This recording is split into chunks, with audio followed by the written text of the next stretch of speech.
ഇന്നത്തെ ടോപ്പിക് കഴിഞ്ഞ ആഴ്ച എടുത്ത അതേ ക്ലാസിന്റെ എക്സ്റ്റൻഷൻ ടോപ്പിക്കാണ്. So welcome to the show. ഷാർ, നിങ്ങൾക്ക് ഡാൻസ് എടുക്കാം. Thank you. ഗുഡ് ആഫ്റ്റർനൂൺ എല്ലാവർക്കും. കേൾക്കാലോ അല്ലേ?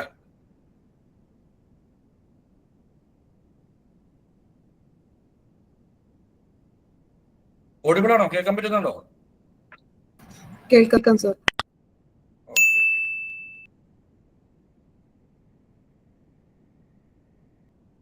ഓക്കെ. അപ്പോ നിങ്ങൾ ഇതുവരെയുള്ള ഇതിന്റെ സൺഡേ ചർച്ചയിലെ കഴിഞ്ഞ വീക്കുകളുടെയൊക്കെ വീഡിയോസ് എല്ലാവരും കണ്ടിട്ടുണ്ടാകുമെന്ന് വിചാരിക്കുന്നു. കാരണം ഞാൻ പറഞ്ഞതൊരു കണ്ടിന്യൂഷൻ ആണ്, ഓരോരോ സീരീസ് പോലത്തെ ഒരു ഇതാണ്. അപ്പോ മുമ്പത്തേല് നമ്മൾ പറഞ്ഞിരുന്നത് ടോപ്പിക്കൽ റെലവൻസിനെ കുറിച്ചിട്ടായിരുന്നു. അപ്പൊ ആ ടോപ്പിക്കൽ റെലവൻസ് എന്നുള്ളത് എല്ലാവരും കണ്ടിട്ടുണ്ടാവും എന്ന് വിചാരിക്കുന്നു. ആർക്കെങ്കിലും എന്തെങ്കിലും അതിനകത്ത് അത് സംബന്ധിച്ച് എന്തെങ്കിലും ഡൗട്ട് ഉണ്ടോ? ടോപ്പിക്കൽ റെലവൻസ് എന്നുള്ളത് ആർക്കെങ്കിലും എന്തെങ്കിലും ഉണ്ടെങ്കിൽ അതൊന്ന് ചോദിക്കാം. എന്നിട്ട് അത് പറഞ്ഞിട്ട് നമുക്ക് ഇതിനകത്ത് പോകാം. കാരണം ഇന്ന് പറയാൻ പോകുന്നത് ടോപ്പിക്കൽ അതോറിറ്റിയാണ്. ഈ രണ്ടും ഒരു വെബ്സൈറ്റിനെ സംബന്ധിച്ച് ഏറ്റവും ഇമ്പോർട്ടന്റ് ആയിട്ടുള്ള കാര്യങ്ങൾ ഇത് രണ്ടുമാണ്, ഈ ടോപ്പിക്കൽ റെലവൻസും ടോപ്പിക്കൽ അതോറിറ്റിയും. ക്വാളിറ്റി അവിടെ മറുസൈഡിൽ ഒരു കേസുണ്ട്. റെലവെന്റ് ആകുമ്പോൾ തന്നെ ക്വാളിറ്റി വർദ്ധിക്കും, അതൊരു സംഭവം, അതവിടെ മാറ്റി വെക്കാം.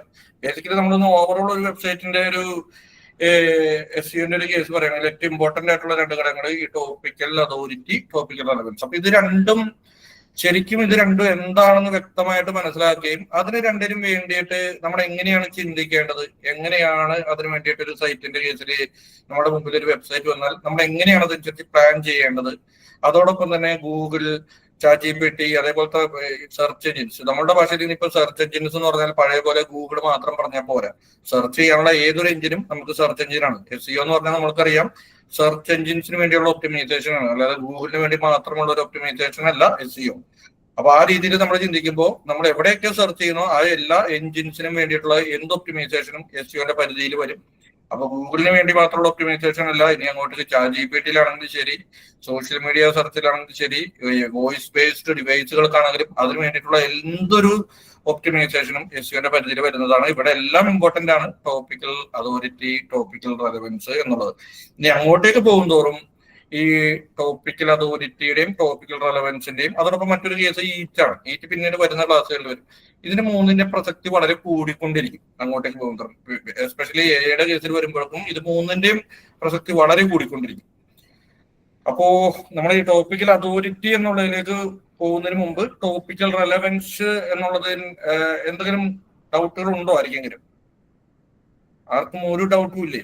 ഒരു ഡൗട്ടും ഇല്ല എന്ന് പറയുമ്പോൾ അതിന്റെ അർത്ഥം ഒന്ന് എല്ലാവർക്കും എല്ലാം വ്യക്തമായിട്ട് അറിയാമെന്നുള്ളതും അതല്ലെങ്കിൽ ആർക്കും ഒന്നും അറിയില്ല എന്നുള്ളതിന്റെയും. ഇല്ല, ഏതാണ് നിങ്ങൾ? ആർക്കും ഒരു ഡൗട്ടും ചോദിക്കാനില്ല. ഓക്കെ, അപ്പൊ നിങ്ങൾക്ക് നന്നായിട്ട് ടോപ്പിക്കൽ അതോറിറ്റി ടോപ്പിക്കൽ റെലവൻസ് അറിയാമെന്ന് വിചാരിച്ചിട്ട് ഞാൻ മുന്നോട്ട് പോവുകയാണ്. ഓക്കെ, കാരണം ടോപ്പിക്കൽ റെലവൻസ് ഈ ടോപ്പിക്കൽ അതോറിറ്റിനെ കുറിച്ച് നമ്മൾ പറയുമ്പോൾ അതിന്റെ ഒരു ഫൗണ്ടേഷൻ ആണ് ടോപ്പിക്കൽ റെലവൻസ് ആയിട്ടുള്ള ഡോക്യുമെന്റ്സുകൾ. ടോപ്പിക്കൽ അതോറിറ്റി എന്നുള്ളത് നമ്മൾ പറയാൻ പോകുന്നതിന്റെ ഒരു ഫൗണ്ടേഷൻ സ്റ്റോൺസ് എന്ന് പറയുന്നത് ടോപ്പിക്കൽ റെലവൻസ് ആണ്. ടോപ്പിക്കൽ റെലവൻസ് കൂടിയ ഡോക്യുമെന്റ്സുകൾ ചേർന്നാണ് ടോപ്പിക്കൽ അതോറിറ്റി എന്നുള്ള ഒരു സംഭവം ബിൽഡപ്പ് ചെയ്യുന്നത്. അപ്പൊ ഈ കൂട്ടത്തില് ടോപ്പിക്കൽ അതോറിറ്റി എന്നുള്ളത് കേട്ടവരൊന്ന് ഹാൻഡ് റൈസ് ചെയ്യാമോ? കേട്ടില്ലേ? ആകെ 2, 3, 4 പേരൊക്കെ ഉണ്ട്. 3 പേര്, 5 പേര്,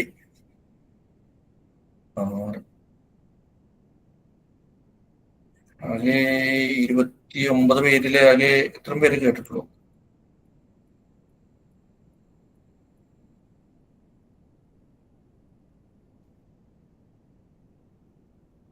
ഒരു 7-8 പേര് ആണത് കേട്ടിട്ടുള്ളവര്. ഓക്കെ, ശരി. ഓക്കെ, ടോപ്പിക്കൽ അതോറിറ്റി എന്ന് പറഞ്ഞു കഴിഞ്ഞാല് നമ്മുടെ ഒരു വെബ്സൈറ്റിനെ സംബന്ധിച്ച് നമ്മൾ SEO പ്ലാൻ ചെയ്യുമ്പോൾ ചെയ്യുക എന്ന് പറഞ്ഞു കഴിഞ്ഞാൽ നമ്മുടെ കയ്യിൽ ഒരു വെബ്സൈറ്റ് കിട്ടുമ്പോൾ നമ്മൾ ചെയ്യേണ്ട ഒരു പ്രോസസ് ഉണ്ട്. പലരും ഈ പ്രോസസ്സിൽ പരാജയപ്പെടുന്നതുകൊണ്ടാണ് പലപ്പോഴും SEO അവർക്ക് ഒരു ബുദ്ധിമുട്ടായി വരുന്നതും റാങ്കിങ്ങിൽ ഭയങ്കര ഷെയ്ക്ക് ഒക്കെ സംഭവിക്കണം എന്ന് പറഞ്ഞത്, അങ്ങോട്ടേക്ക് പോയി കയറുന്ന സൈറ്റ് ഒറ്റയടിക്ക് താഴ്ന്ന് താഴെ വീഴുന്നു, ഇങ്ങനെയൊക്കെ പറയുന്നത് എന്ന് വെച്ച് കഴിഞ്ഞാൽ ഈ ഒരു ഏരിയ ക്ലിയർ ആവാത്തതുകൊണ്ടാണ്. പലരും ബാക്ക് ലിങ്കുകളെ ഡിപ്പെൻഡ് ചെയ്തിട്ടാണ് സൈറ്റിന്റെ ഒരു പൊസിഷൻ നിലനിർത്തുന്നത്. ബാക്ക് ലിങ്കുകൾ ഇപ്പോഴും ഒരു റാങ്കിങ് ഘടകം തന്നെയാണ്, പക്ഷെ മെയിൻ ആയിട്ടുള്ള റാങ്കിങ് ഘടകമല്ല. അതൊരു നമുക്ക് എവർഗ്രീൻ എന്ന് പറയാവുന്ന ഒരു മെത്തേഡും അല്ല. അതിന്റെ പുറത്ത് നമുക്ക് സൈറ്റിന് എന്നേക്കുമായിട്ട് ഒരു പർട്ടിക്കുലർ പൊസിഷനിൽ നമ്മൾ റാങ്ക് ചെയ്യിക്കുമെന്ന് വിചാരിച്ചാൽ നമ്മൾ തോറ്റു പോവുകയേ ഉള്ളൂ. നിങ്ങൾ അങ്ങനെ ചെയ്യുന്നവർക്ക് നല്ല അനുഭവം ഉണ്ടാവും. എത്ര ബാക്ക് ലിങ്ക് ചെയ്ത് അതിനാക്കിയാലും സൈറ്റ് കയറി വരുന്നത് കാണാൻ പറ്റും. അതേപോലെ വേറൊരു സമയത്ത് അതേപോലെ സൈറ്റ് താഴേക്ക് പോകുന്നത് കാണാൻ പറ്റും. ഈ ഇത്തരം ബാക്ക് ലിങ്കുകളെ മാത്രം ഡിപ്പെൻഡ് ചെയ്യുന്നവരുടെ ഒരു പൊതുവായ രീതി അവരായിരിക്കും എപ്പോഴും ഞാൻ കണ്ടേക്കുന്നത് ഏറ്റവും ടെൻഷൻ അടിക്കുന്ന എസ്ഇഒക്കാർ. കാരണം അവരുടെ സൈറ്റ് കയറും, അതേപോലെ തന്നെ കുറെ സമയം കഴിയുമ്പോൾ ഇറങ്ങും. ഇറങ്ങിക്കഴിയുമ്പോൾ എന്താണ് അതിന്റെ പിറകെ അവർ ഓട്ടോയിൽ പിന്നെയും അവരെന്തെങ്കിലുമൊക്കെ ചെയ്യും, കയറ്റും.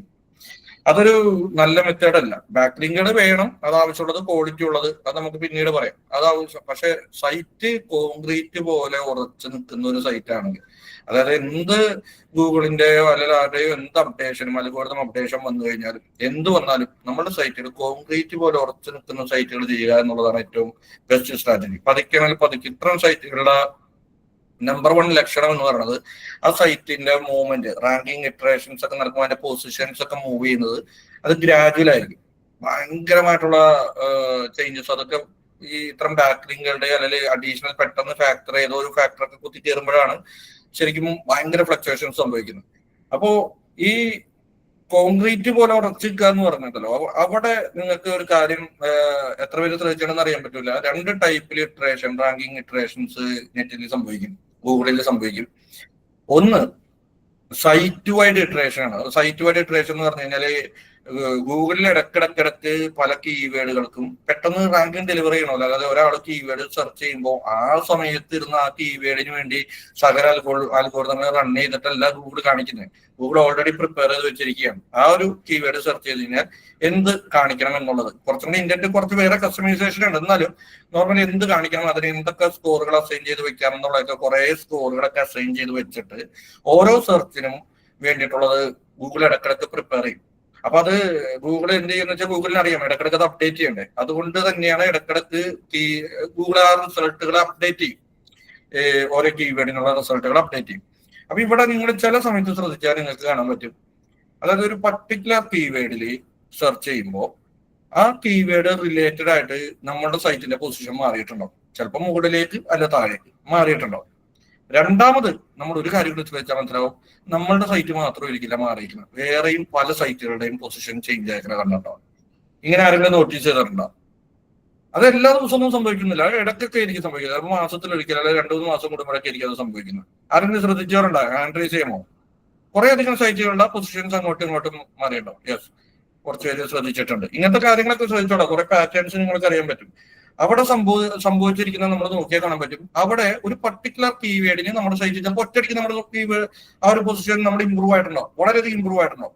വേറെ സൈറ്റുകളുടെ ചിലപ്പോൾ താഴേക്ക് പോയിട്ടുണ്ടാവും, അങ്ങനെ മാറിയിട്ടുണ്ടാവും. പക്ഷെ അപ്പോഴും നമ്മൾക്ക് മറ്റൊരു കാര്യം ശ്രദ്ധിക്കാൻ പറ്റും, നമ്മളുടെ സൈറ്റിലെ മറ്റ് കീവേഡുകൾക്ക് വലിയ മാറ്റം സംഭവിച്ചിട്ടുണ്ടാവും. ഇതൊരു സിനാരിയോ ആണ്. മറ്റ് കീവേഡുകൾക്ക് ഒരു സ്ഥാനമാറ്റം അവിടെ സംഭവിച്ചിട്ടുണ്ടാവില്ല. ഇവിടെ സംഭവിച്ചിരിക്കുന്നത് ഓരോ ടോപ്പിക്കിൽ അല്ലെങ്കിൽ ഒരു കീവേഡ് വൈസ് ഇറ്ററേഷൻ ആണ് ഗൂഗിൾ അവിടെ നടത്തിയിരിക്കുന്നത്. അതായത് ഗൂഗിളിന്റെ റാങ്കിങ് ഇറ്ററേഷൻ പല വിധത്തിലാണ് നടക്കുന്നത്. അതിനകത്ത് ഒരു ടോപ്പിക്കൽ അല്ലെങ്കിൽ കീവേഡ് വൈസ് ഇറ്ററേഷൻ നടത്തും ഗൂഗിൾ. ഇവിടെ റാൻഡമായിട്ട് അത് പോപ്പുലർ ആയിട്ടുള്ളതും വളരെ എന്താ പറയുക അർജൻസിയൊക്കെ അനുസരിച്ചാണ് ഗൂഗിൾ തീരുമാനിക്കുക. ഇപ്പൊ നമ്മുടെ കേരള ബേസ്ഡ് എന്നൊക്കെ പറഞ്ഞു കഴിഞ്ഞാല് ട്രാഫിക് കുറവായിരിക്കും, അർജൻസി കുറവായിരിക്കും. അപ്പൊ ഗൂഗിൾ വല്ലപ്പോഴും ആയിരിക്കും അത് ഇറ്ററേറ്റ് ചെയ്യുക, മാസത്തിലോ 2 മാസത്തിലോ ഒരിക്കലൊക്കെ ആയിരിക്കും കീവേഡ് വൈസ് ഇറ്ററേഷൻ ചെയ്യുക. പക്ഷെ ഒരു ഇന്റർനാഷണൽ ലെവലിൽ SEO ചെയ്യുന്ന വെബ്സൈറ്റുകളിൽ മോസ്റ്റ്ലി വലിയ ടോപ്പിക്കിൽ PRP പോലത്തെ അങ്ങനത്തെ ആണെങ്കിൽ മോസ്റ്റ്ലി വീക്കിലി തന്നെ ഇറ്ററേഷൻ നടക്കും. ഓക്കെ, അപ്പൊ അതെങ്ങനെയാട്ടെ നമ്മൾ അതോട് കിടക്കേണ്ടതില്ല. അപ്പൊ അങ്ങനത്തെ സമയത്ത് നമ്മളുടെ വെബ്സൈറ്റിലെ ഒരു പർട്ടിക്കുലർ കീവേഡിനൊക്കെ നമ്മുടെ പൊസിഷൻ മാറും. മറ്റു കീവേഡുകൾക്ക് നമ്മളുടെ പൊസിഷൻ ഏതാണ്ട് അവിടെ തന്നെയായിരിക്കും, വലിയ മാറ്റം ഉണ്ടാവുന്നത് കാണാൻ പറ്റില്ല. ഇതൊരു ടൈപ്പ് ഇറ്ററേഷൻ. മറ്റൊരു ടൈപ്പ് ഇറ്ററേഷൻ എന്ന് പറഞ്ഞു കഴിഞ്ഞാല് നമ്മുടെ വെബ്സൈറ്റിന് എൻഡിയർ ആയിട്ട് ഒരു മാറ്റം കാണാൻ പറ്റും. ഇത് നിങ്ങൾ എല്ലാവരും ശ്രദ്ധിച്ചിട്ടുണ്ടാവും. നമ്മുടെ വെബ്സൈറ്റിന് എൻഡിയർ ആയിട്ട് ഒരു മാറ്റം. നമ്മുടെ വെബ്സൈറ്റിൽ ഒരുമാതിരിപ്പെട്ട എല്ലാം എന്ന് പറയുന്നില്ല, 100% ചിലപ്പോൾ ഒരു 70-80% കീവേഡുകൾ എല്ലാം കൂടി ഒരുമിച്ച് ഒരു ഉയർച്ച അല്ലെങ്കിൽ താഴ്ച, ഇങ്ങനെയും ശ്രദ്ധിച്ചിട്ടുണ്ടാവും. മറ്റ് വെബ്സൈറ്റുകൾക്ക് ആ സമയത്ത് വലിയ മാറ്റമൊന്നും കാണാൻ പറ്റില്ല. മറ്റു വെബ്സൈറ്റിലൊക്കെ ഏതാണ്ട് അതേ പൊസിഷനിൽ തന്നെ നിൽക്കുന്ന കാണാൻ പറ്റും. പക്ഷെ നമ്മുടെ വെബ്സൈറ്റിന് മൊത്തത്തിൽ ഒരു മാറ്റം കാണാൻ പറ്റും. നമ്മുടെ വെബ്സൈറ്റിലെ കുറെ കീവേഡ്സ് ഒറ്റയടിക്ക് മുകളിലേക്ക് പോകുന്നു, അല്ല കുറെ കീവേഡ്സ് ഒറ്റയടിക്ക് താഴേക്ക് പോകുന്നു, അല്ലെങ്കിൽ ഒരു പർട്ടിക്കുലർ ടൈപ്പ് സെറ്റിലെ കുറെ കീവേഡ്സുകൾ മാത്രം മുകളിലേക്ക് പോകുന്നു. വേറെ പർട്ടിക്കുലർ ടൈപ്പ് കീവേഡുകൾക്ക് ചിലപ്പോൾ സ്ഥാനം മാറ്റം ഉണ്ടാവില്ല, അല്ലെങ്കിൽ ചിലപ്പോൾ സ്ഥാനം കുറഞ്ഞതായിട്ടൊക്കെ ഉണ്ടാവും. ഈ ടൈപ്പ് ഞാൻ ഈ പറഞ്ഞ സെക്കൻഡ് സിനാരിയോ ശ്രദ്ധിച്ചവരാരെങ്കിലും ഉണ്ടോ? നമ്മുടെ വെബ്സൈറ്റിലെ കുറെ കീവേഡുകൾക്ക് കുറെ സാധനങ്ങൾ ഒരേ സമയം ഒരു ഒറ്റ ദിവസം കൊണ്ട് ഒരു മാറ്റം ആരെങ്കിലും ശ്രദ്ധിച്ചിട്ടുണ്ടോ? അത് അനുഭവത്തിൽ വന്നിട്ടുണ്ടോ ആരുടെങ്കിലും? ആർക്കുമില്ല. ഉണ്ട്. യെസ്, കുറച്ച് പേർക്കുണ്ട്. Very good. അപ്പൊ ഇവിടെ സംഭവിച്ചത് സൈറ്റ് വൈഡ് ഇറ്ററേഷൻ ആണ് നടന്നിരിക്കുന്നത്. അതായത് ഗൂഗിള് കീവേഡ് ടോപ്പിക് വൈസും മാത്രമല്ല ചില സൈറ്റുകളുടെ ഇറ്ററേഷൻ നടത്തും. ആ സൈറ്റിന്റെ മാത്രം ആയിരിക്കും അന്ന് നടത്തുന്നത്. ആ സൈറ്റിനെ സംബന്ധിച്ചിട്ടുള്ള എല്ലാ കാര്യങ്ങളും അന്നത്തെ ദിവസം മാറും. ചിലപ്പോ ഒരു സെറ്റ് ഓഫ് കീവേഡ്സിന് മാറും, ചിലപ്പോ ആ സൈറ്റ് വണിഷ്ടായി പോകും. ഇങ്ങനെ പലതും സംഭവിക്കും. സൈറ്റ് വരെ ഇറ്ററേഷൻ നടത്തും. അപ്പൊ ഞാൻ പറഞ്ഞു വരാൻ പോകുന്ന ഏരിയ എവിടെ സൈറ്റ് വൈഡ് ഇറ്ററേഷൻ ആണ് നമുക്ക് ഇവിടെ ഇതാവുന്നത്. ഈ സൈറ്റ് വൈഡ് ഇറ്ററേഷനിൽ നമ്മളുടെ ഒരു സെറ്റ് ഓഫ് കീവേഡ്സുകൾ കുതിക്കിയാൽ ഒരു പർട്ടിക്കുലർ ടോപ്പിക്കിനെ സംബന്ധിച്ച് നമ്മുടെ വെബ്സൈറ്റിൽ ചില കീവേഡുകളും ചില പേജസും കുതിക്കുക എന്ന് പറഞ്ഞാൽ എങ്ങോട്ട് വേണമെങ്കിലും ആവട്ടോ, ഞാൻ പറഞ്ഞ മുകളിലേക്കോ താഴേക്കോ എങ്ങോട്ടാണ് ഭയങ്കരമായ സ്ഥാനചലനം സംഭവിക്കുന്ന ആ സിറ്റുവേഷൻ എന്ന് പറയുന്നത് കുറേയധികം കാര്യങ്ങൾ ഗൂഗിളിന് ട്രിഗർ ചെയ്യുമ്പോഴാണ്. കുറെ സിഗ്നൽസ് ഉണ്ട് അതിന്റെ ബാക്കിൽ വരുന്നത്. അതായത് ഈ ഞാൻ നേരത്തെ പറഞ്ഞ ടോപ്പിക്കൽ റെലവൻസി നമ്മൾ മുമ്പത്തെ ചർച്ചയിൽ നമ്മൾ പറഞ്ഞതാണ്. ടോപ്പിക്കൽ റെലവൻസി ഞാൻ പറഞ്ഞു, അതൊരു ഡോക്യുമെന്റിനാണ്, ഒരൊറ്റ ഡോക്യുമെന്റിന് മാത്രമാണ് ടോപ്പിക്കൽ റെലവൻസി ബാധകമാകുന്നത്. എന്റെ സൈറ്റിനല്ല ടോപ്പിക്കൽ റെലവൻസി കൂട്ടുന്നത് ഡോക്യുമെന്റ് വൈസിനാണ്. എന്റെ സൈറ്റിന് ബാധകമാകുന്ന സംഭവം എന്താണെന്ന് ചോദിച്ചു കഴിഞ്ഞാൽ അത് ടോപ്പിക്കൽ അതോറിറ്റിയാണ്. ടോപ്പിക്കൽ അതോറിറ്റിയും ഈറ്റിന്റെ കുറെ ഭാഗങ്ങൾ തന്നെയാണ്. ഈ ടോപ്പിക്കൽ അതോറിറ്റി തന്നെയാണ് വേറൊരു ഭാഗത്ത് ഈറ്റിലേക്ക് എത്തുന്നത്. ഈറ്റ് നമുക്കത് പഠിക്കുന്ന സമയത്ത് മനസ്സിലാവും. ഇപ്പൊ അതിനെ വിട്ടേക്കാം, ഈറ്റിനുള്ളത് നമുക്ക് തൽക്കാലം മറക്കാം. അപ്പൊ ടോപ്പിക്കൽ അതോറിറ്റി എന്നുള്ളൊരു സംഭവമാണ് ശരിക്കും ഒരു വെബ്സൈറ്റിന്റെ ഓവറോൾ ഒരു പർട്ടിക്കുലർ ടോപ്പിക്കിന്റെ മൊത്തത്തിലുള്ള ഒരു വെയിറ്റേജ്, സെർച്ചിലെ വെയിറ്റേജിനെ തീരുമാനിക്കുന്നത് ഇവനാണ്. അപ്പോൾ ഞാൻ ഈ പറഞ്ഞ ചില സമയങ്ങളിൽ സൈറ്റ് വൈഡ് ഇറ്ററേഷൻ നടക്കുമ്പോൾ നമ്മൾക്ക് ഒരു പർട്ടിക്കുലർ ടോപ്പിക്കില് മൊത്തത്തിൽ സ്ഥാനചലനം നമ്മുടെ സൈറ്റിന് ഉണ്ടാവുകയാണെങ്കിൽ അത് ഹിന്റ് ചെയ്യുന്നത് നമ്മുടെ സൈറ്റിന്റെ ടോപ്പിക്കൽ അതോറിറ്റി, ആ ഒരു പർട്ടിക്കുലർ ടോപ്പിക്കിനെ സംബന്ധിച്ചിട്ടുള്ള ഒരു അതോറിറ്റി സ്കോർ ചേഞ്ച് ചെയ്തു എന്നാണ്. അത് ചിലപ്പോൾ താഴേക്ക് പോയിട്ടുണ്ടാവും, ചിലപ്പോൾ മുകളിലേക്ക് കയറിണ്ടാവും. മുകളിലേക്ക് കയറി എന്നിട്ടുണ്ടെങ്കിൽ ആ ഒരു ടോപ്പിക്കിനെ സംബന്ധിച്ച് നമ്മുടെ സൈറ്റിൽ എഴുതിയിരിക്കുന്ന നല്ല ക്വാളിറ്റി ഉള്ള ഡോക്യുമെന്റ്സ്, എല്ലാ ഡോക്യുമെന്റ് എന്ന് പറയുന്നില്ല, മോശമായ കണ്ടന്റ് എഴുതിയാൽ അപ്പോൾ അത് റാങ്ക് ചെയ്യാൻ പോകുന്നില്ല. പക്ഷെ ടോപ്പിക്കൽ അതോറിറ്റി നമ്മൾ വർദ്ധിച്ചിട്ടുണ്ടെങ്കിൽ ആ ടോപ്പിക്കിനെ സംബന്ധിച്ച് നമ്മുടെ വെബ്സൈറ്റിലുള്ള ഒരുമാതിരിപ്പെട്ട എല്ലാ കീവേഡുകളും ഒറ്റയടിക്ക് ഇംപ്രൂവ് ചെയ്യുന്നത് നമുക്ക് കാണാൻ പറ്റും.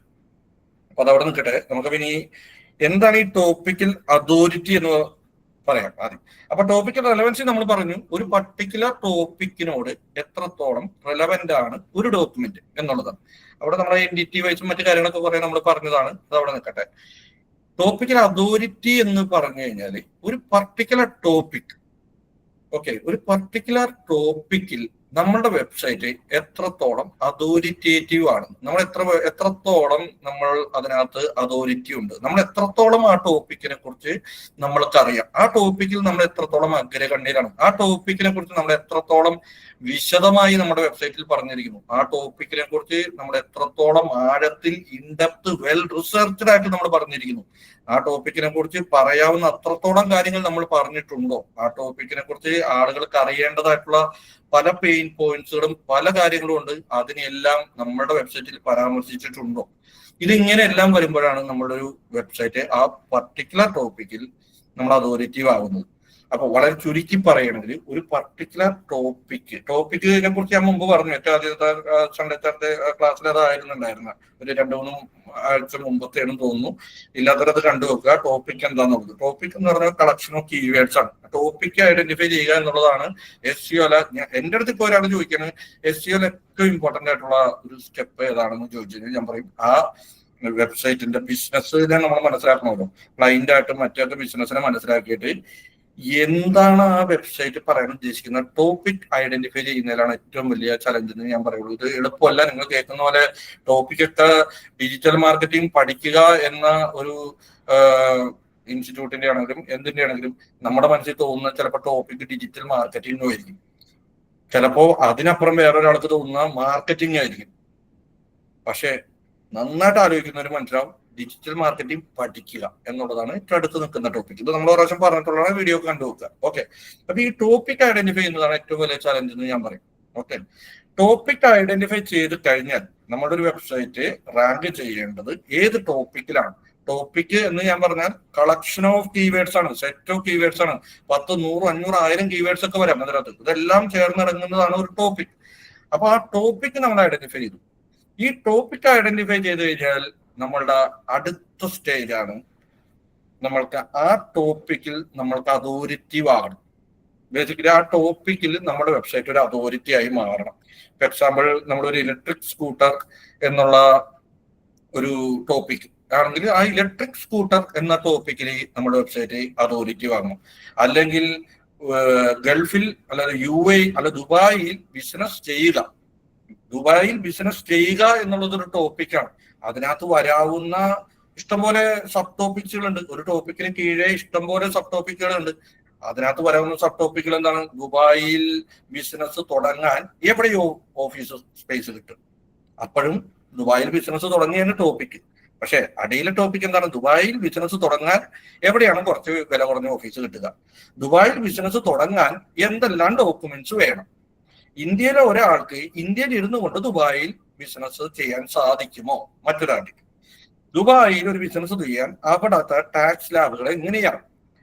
അങ്ങനെ ഉള്ള ഓരോ അന്വേഷണവും നമ്മുടെ ഭാഷയിൽ ഓരോ ബ്ലോഗ് പോസ്റ്റുകളാണ്. ഇത് ഓരോ അന്വേഷണത്തിനും ബാക്കിലെ ടോപ്പിക് എന്താ? ദുബായിൽ ബിസിനസ് ചെയ്യുക എന്നുള്ളതാണ്.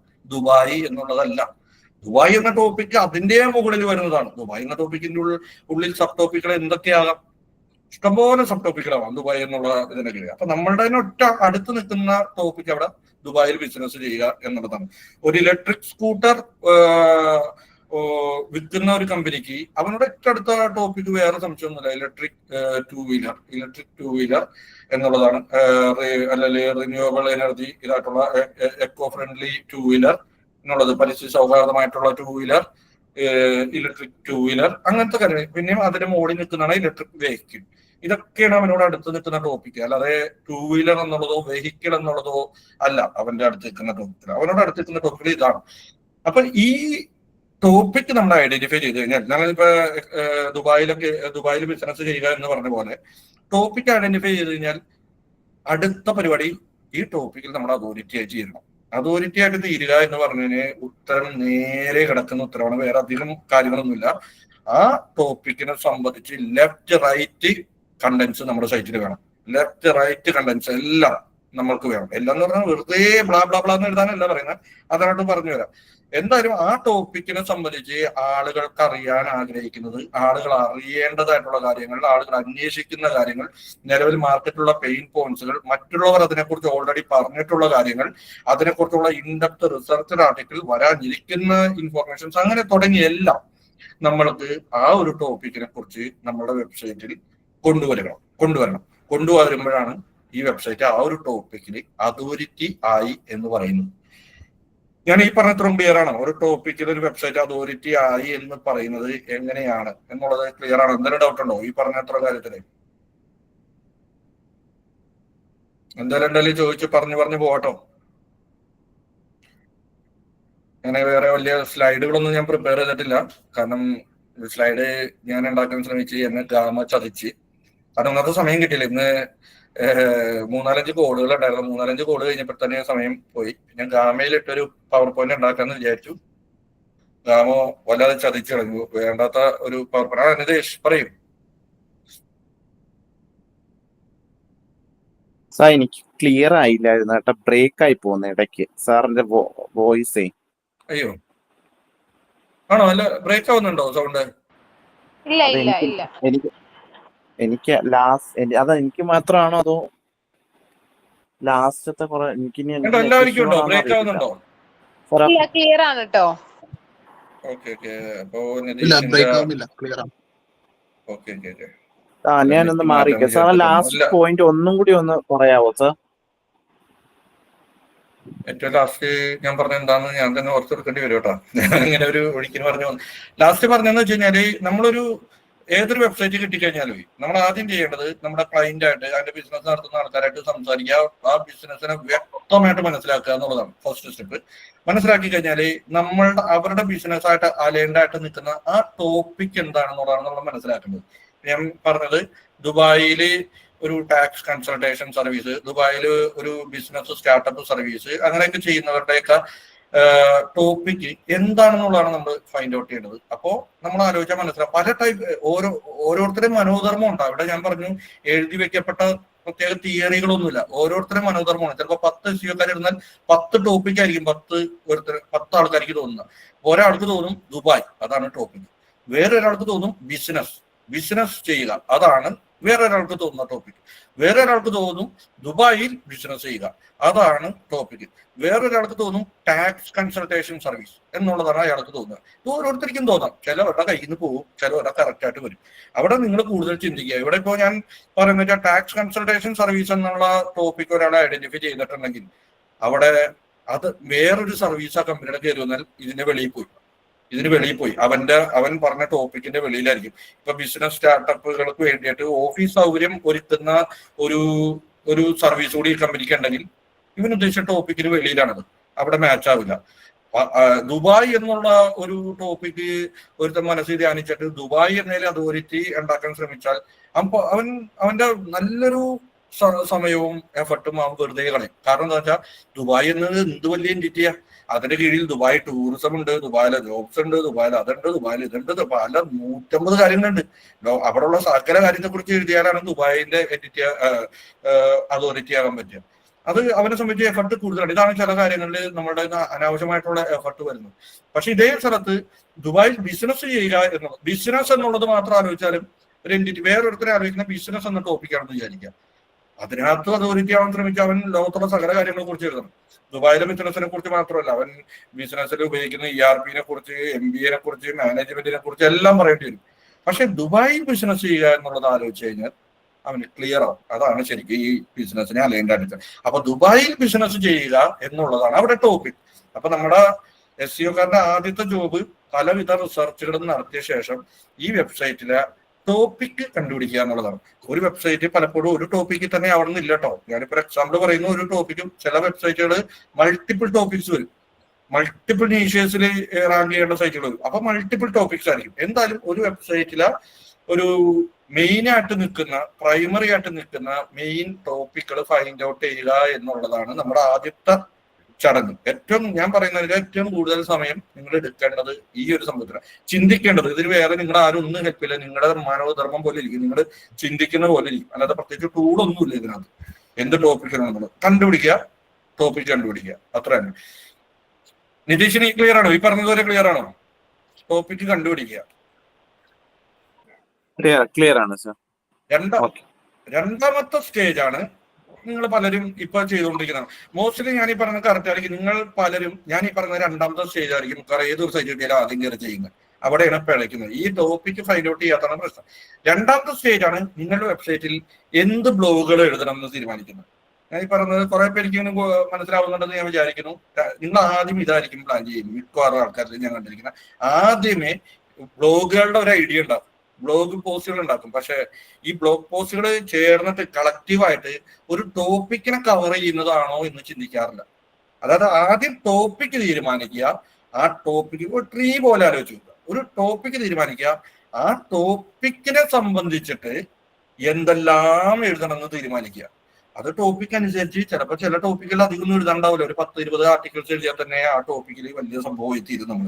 ചില ടോപ്പിക്ക് അങ്ങനെ ആയിരിക്കില്ല. ചില ടോപ്പിക്കിനെ സംബന്ധിച്ച് 100, 500, 1000 ആർട്ടിക്കിൾസ് ഒക്കെ എഴുതിയാലായിരിക്കും നമ്മൾ അതിനകത്തൊരു എന്തെങ്കിലും ഒരു പൊസിഷനിൽ നമ്മൾ എത്തുക. അത് ഡിപ്പെൻസ് ആ ടോപ്പിക്കിനനുസരിച്ച്, അത് ആളുകളുടെ അതിനകത്തുള്ള സെർച്ചൊക്കെ അനുസരിച്ച് അത് വലുതാവും. അപ്പൊ ബേസിക്കലി ഒരു ടോപ്പിക്കൽ അതോറിറ്റി ആകാനായിട്ട് ഫസ്റ്റ് ടോപ്പിക് ഐഡന്റിഫൈ ചെയ്യുക. 2, ആ ടോപ്പിക്കിനെ കുറിച്ച് ബ്രെഡ്ത്തിലും ഡെപ്തിലും, ബ്രെഡ്ത്ത് എന്ന് പറഞ്ഞാൽ അതിനെ കുറിച്ച് പരത്തി പറയുക, ഡെപ്ത് എന്ന് പറഞ്ഞാൽ അതിന് വളരെ ഡീപ്പായിട്ട് പറയുക. ഈ ബ്രെഡ്ത്തിലും ഡെപ്തിലുമുള്ള ബാക്കി സബ് ടോപ്പിക്സ് നമുക്ക് വേണ്ട സബ് ടോപ്പിക്സ് എന്ന് പറയാം, അല്ലെങ്കിൽ ബ്ലോഗ് പോസ്റ്റുകൾ എന്ന് പറയാം, എങ്ങനെ വേണമെങ്കിലും പറയാം.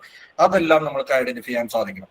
അവിടെയാണ് നമ്മളെ സഹായിക്കാനായിട്ട് പല പല ടൂൾസുകളും ഉള്ളത്. ഈ കീവേഡ് റിസർച്ച്, കീവേഡ് പ്ലാനർ ടൂളർ, കീവേഡ് ട്രെയിൻസ് ടൂളർ, SEM ബ്രഷ്, കോമ്പറ്റീറ്റർ അനാലിസിസ് തുടങ്ങിയിട്ട് ഇഷ്ടംപോലെ ടൂളുകൾ നമുക്ക് നെറ്റിൽ അവൈലബിൾ ആണ്.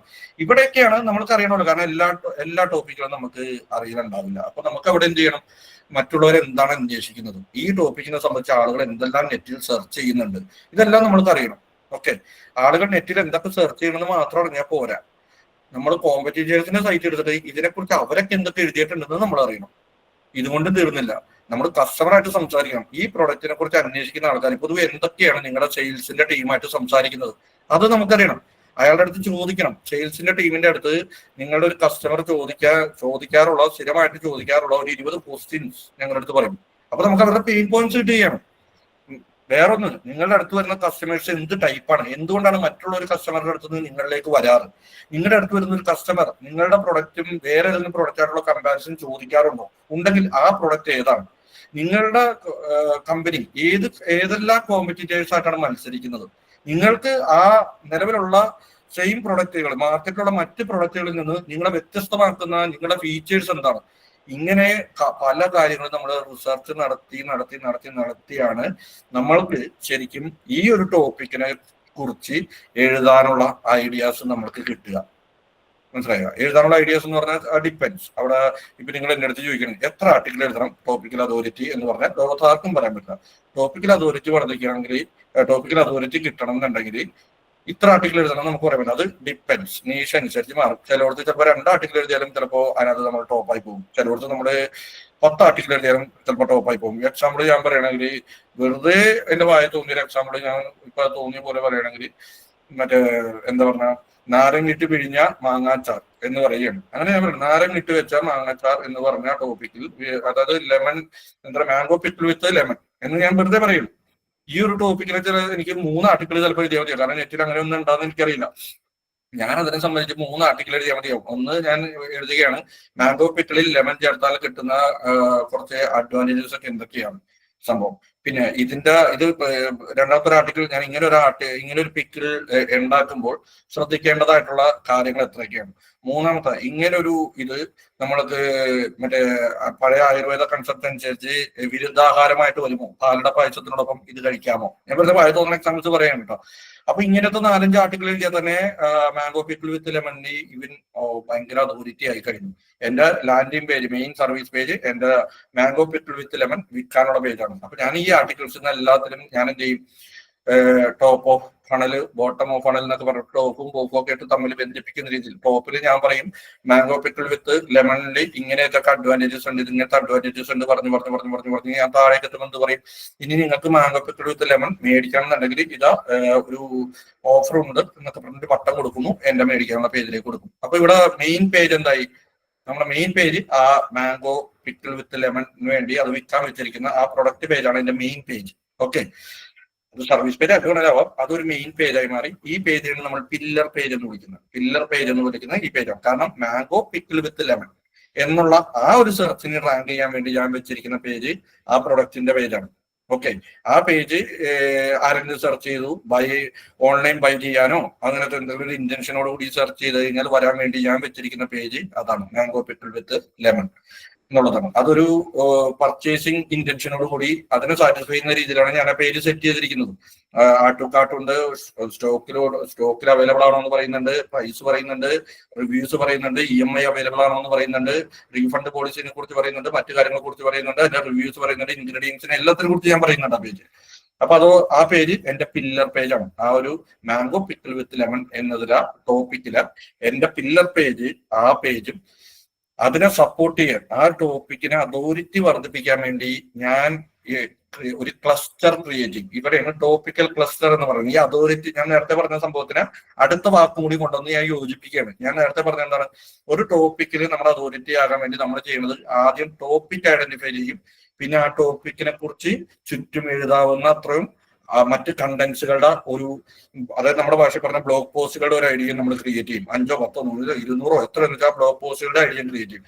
ഈ ടോപ്പിക്കും അതിന് ചുറ്റും നമ്മൾ എഴുതാൻ പോകുന്ന, നമ്മൾ പ്ലാൻ ചെയ്യുന്ന ഈ ബ്ലോഗ് പോസ്റ്റുകളും ചേരുന്നതിനാണ് ടോപ്പിക് ക്ലസ്റ്റർ, ടോപ്പിക്കൽ ക്ലസ്റ്റർ എന്ന് വിളിക്കുന്നത്. നമ്മൾ ക്ലസ്റ്റർ എന്ന് വിളിക്കുന്നത് ഇതാണ്. ഒരു ടോപ്പിക്ക്, പ്രൈമറി ടോപ്പിക്ക്, അതിന് ചുറ്റുമുള്ള അതിനെ സംബന്ധിച്ചിട്ടുള്ള മറ്റ് കണ്ടന്റ്സുകൾ, ആർട്ടിക്കിൾസ്, ഇത് ചേരുന്നതാണ് ഒരു ക്ലസ്റ്റർ. അപ്പൊ ഈ ഒരു ക്ലസ്റ്റർ ആണ് നമ്മൾ വെബ്സൈറ്റിൽ നമ്മുടെ ഏറ്റവും വലിയൊരു ജോബ് എന്ന് പറഞ്ഞാൽ ഈ ക്ലസ്റ്റർ പ്ലാൻ ചെയ്യുകയാണ്. മനസ്സിലായി? അതായത് മെയിൻ ടോപ്പിക്കിനെ ഐഡന്റിഫൈ ചെയ്യണം, അതിന് ചുറ്റും എഴുതേണ്ട കാര്യങ്ങളെ പ്ലാൻ ചെയ്ത് കഴിയുമ്പോൾ അതൊരു ക്ലസ്റ്ററാണ്. ഞാൻ ഈ പറഞ്ഞത്രയും ക്ലിയർ ആണോ? ഇവിടെ ഈ മാംഗോ പിക്കിൾ വിത്ത് ലെമൺ എന്നുള്ളതിന് ഈ ക്ലസ്റ്റർ പേജ് അല്ല, പില്ലർ പേജ് എന്ന് പറയുന്നത് ആ മെയിൻ പ്രൊഡക്റ്റ് പേജ്, വിൽക്കാനുള്ള പേജ്.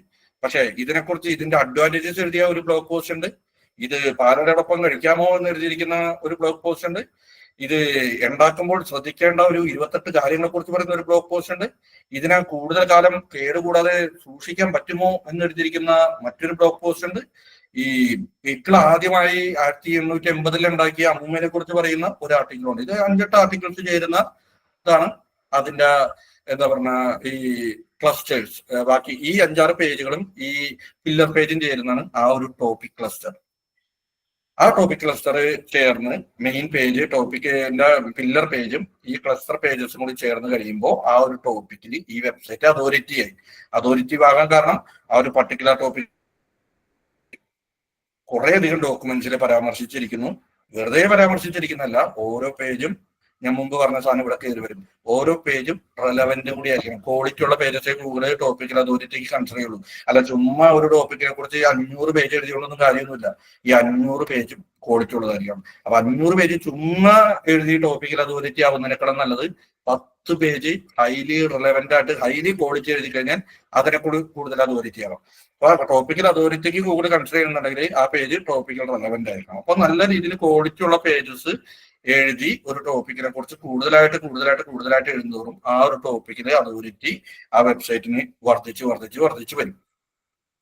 ഈ പറഞ്ഞത്ര ക്ലിയർ ആണോ? Topical authority, topical clusters. Anand എന്തോ ഡൗട്ട് ഉണ്ടല്ലോ?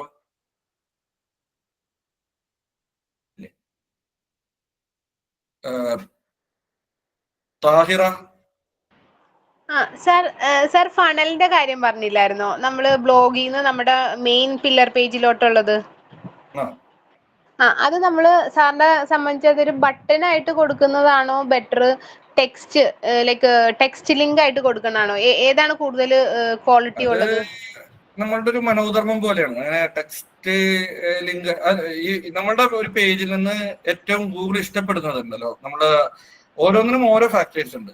ഒന്ന്, നമ്മളൊരു internal linking and topical relevancy. ഞാൻ മുമ്പ് പറഞ്ഞു ടോപ്പിക്കൽ റെലവൻസി വർദ്ധിപ്പിക്കുന്നത് ബാക്ക് ലിങ്കുകളുടെ ആൻഡ് ടെക്സ്റ്റ് ആണ്. ബാക്ക് ലിങ്കുകളുടെ ടെക്സ്റ്റ്, അതിനകത്ത് ലിങ്കിങ് ടെക്സ്റ്റ്, അത് ടോപ്പിക്കൽ റെലവൻസി വർദ്ധിപ്പിക്കുമ്പോൾ നമുക്കതിനകത്ത് ആ കീവേഡ് ഉണ്ടായിരിക്കുന്നത് വളരെ നല്ലതാണ്.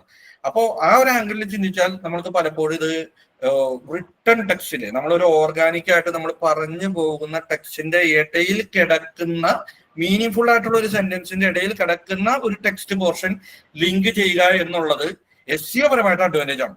ആ മറ്റേ പേജിന്റെ റാങ്കിങ് വർദ്ധിപ്പിക്കാനും റെലവൻസി വർദ്ധിപ്പിക്കാനും ഓക്കെയാണ്. അത് ഓക്കെ അല്ലേ? ഇനി ബട്ടൺ ഇട്ട് കഴിഞ്ഞാൽ നമുക്ക് നേരെ അറിയാവുന്ന പോലെ ഭംഗിയുള്ള ഒരു ബട്ടൺ ഇട്ടിട്ട് ഷോപ്പ് നൗ എന്നൊക്കെ പറഞ്ഞ് കൊടുത്തു കഴിഞ്ഞാൽ അവിടെ കിട്ടുന്ന മറ്റൊരു കേസാണ്. ആ യൂസർക്ക് മേടിക്കാനുള്ള ഒരു ടെംപ്റ്റേഷൻ മറ്റേനേക്കാളും എനിക്ക് തോന്നുന്നത്, അത് ഓരോരുത്തരെയും ഡിപ്പെൻസ്. എന്നാലും ഒരു ടെക്സ്റ്റ് ലിങ്കിനെ കാണാൻ ചിലപ്പോൾ ഒരു ബട്ടൺ ലിങ്ക് കാണുമ്പോൾ ചിലപ്പോൾ അവന് അത് ക്ലിക്ക് ചെയ്ത് മേടിക്കാനുള്ള ടെൻഡൻസി ഒരു പക്ഷെ കൂടുതലായിരിക്കും മേ ബി. അപ്പൊ നമുക്ക് വേണമെങ്കിൽ അത് നമ്മളുടെ ഒരു ഇതിനകത്ത് നമുക്ക് ആ കണ്ടന്റിൽ 2 പ്രാവശ്യം കൊണ്ടുവരാം. ഇപ്പൊ എക്സാമ്പിൾ ഏറ്റവും ആദ്യത്തെ നമ്മൾ എപ്പോഴും ഒരു കാര്യം ഓർക്കണം, ഒരു പേജിൽ നിന്ന്, ഒരു പർട്ടിക്കുലർ പേജിൽ നിന്ന് മറ്റൊരു പേജിലേക്ക് ഒന്നിലധികം ലിങ്ക് ഉണ്ടെന്ന് വിചാരിക്കുക.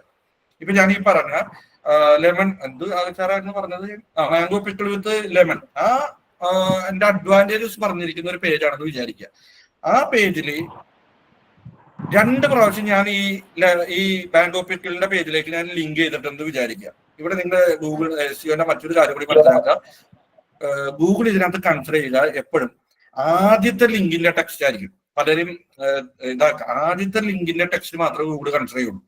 അപ്പൊ ആദ്യത്തെ ലിങ്കിന്റെ ടെക്സ്റ്റ് നിങ്ങൾ എപ്പോഴും എന്താ പറയണേ ഇമ്പോർട്ടന്റ് ആയിട്ട് കരുതുക. അത് ബെറ്റർ നല്ല ആങ്കർ ടെക്സ്റ്റോട് കൂടി തന്നെ കൊടുക്കുക.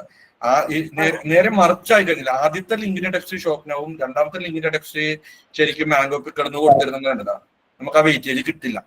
അപ്പൊ അതുകൊണ്ട് ഇങ്ങനത്തെ കേസുകളിൽ എപ്പോഴും നല്ലത് നമ്മുടെ ആദ്യം വളരെ ഓർഗാനിക്കലി സ്ട്രാറ്റജിക്കലി നമ്മളുടെ ഈ പേജിൽ നിന്ന് മാംഗോ പിക്കിൾ വിത്ത് ലെമൺ എന്നുള്ള ആ പ്രൊഡക്റ്റ് പേജിലേക്ക് അങ്ങനത്തെ ടെക്സ്റ്റ് കൊണ്ട് തന്നെ മാംഗോ പിക്കിൾ വിത്ത് ലെമൺ അല്ലെങ്കിൽ എന്തെങ്കിലും അതിന് ആ പ്രൊഡക്റ്റിലേക്ക് ടെക്സ്റ്റ് നല്ലൊരു ടെക്സ്റ്റ് കണ്ടന്റോട് കൂടി തന്നെ ലിങ്ക് ചെയ്യിച്ചുകൊണ്ട് ആങ്കർ ടെക്സ്റ്റ് കൊണ്ട് ലിങ്ക് ചെയ്യിച്ചുകൊണ്ട് ഈ ആർട്ടിക്കിൾ എല്ലാം കഴിഞ്ഞ ശേഷമോ അല്ലെങ്കിൽ നമ്മൾ ബുദ്ധിപരമായിട്ട് ഈ ആർട്ടിക്കിളിനൊന്ന് വിശകലനം ചെയ്ത് കഴിഞ്ഞാൽ അല്ല അനാലിറ്റിക്സ് പോലത്തെ സാധനങ്ങളിൽ ഇട്ടുകൊണ്ടോ അല്ലെങ്കിൽ ക്ലാരിറ്റി പോലത്തെ സാധനങ്ങൾ ഇട്ടുകൊണ്ടോ ഈ ആർട്ടിക്കിളിൽ എവിടെ വെച്ചിട്ടാണ് യൂസേഴ്സ് കൂടുതലായിട്ട് പിരിഞ്ഞു പോകുന്നതെന്ന് നമുക്ക് മനസ്സിലാവും.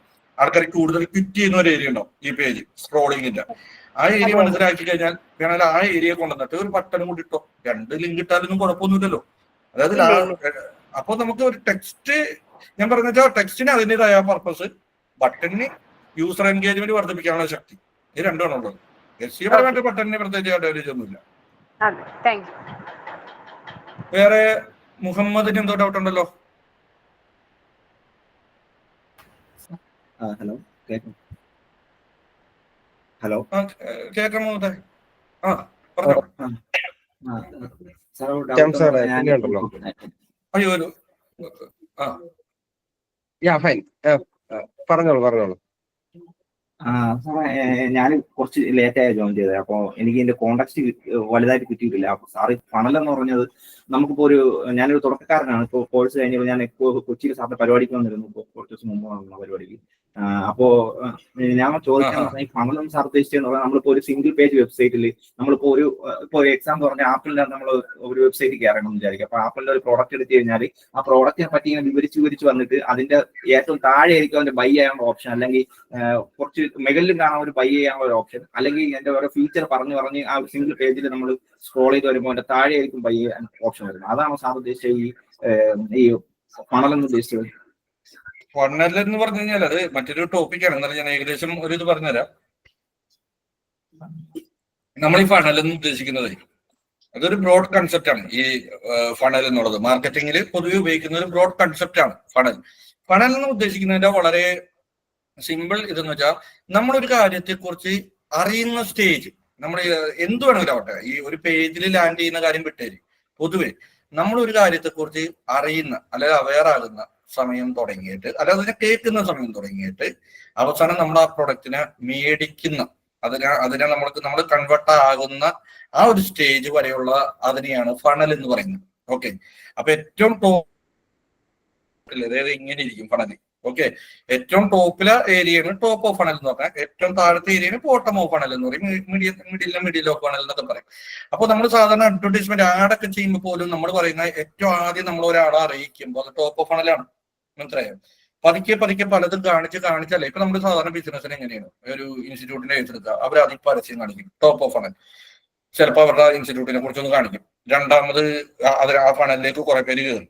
രണ്ടാമത് എന്ത് ചെയ്യും, ആ കയറിയ ആൾക്കാരെ നമ്മൾ കുറച്ചും കൂടി വേറെ എന്തൊരു ഓഫറൊക്കെ കൊടുത്ത് എന്തൊക്കെ അവിടെ പല രീതികൾ കാണിച്ച് ഇവരെ അവസാനം ടെലക്കോളൊക്കെ ചെയ്ത് സംസാരിപ്പിച്ച് പലതും ചെയ്ത് അവസാനം ഇവർ കൺവേർട്ട് ആവും. ബോട്ടം ഓഫ് ഫണൽ, കുറച്ച് ആൾക്കാരെ താഴേക്ക് വരും.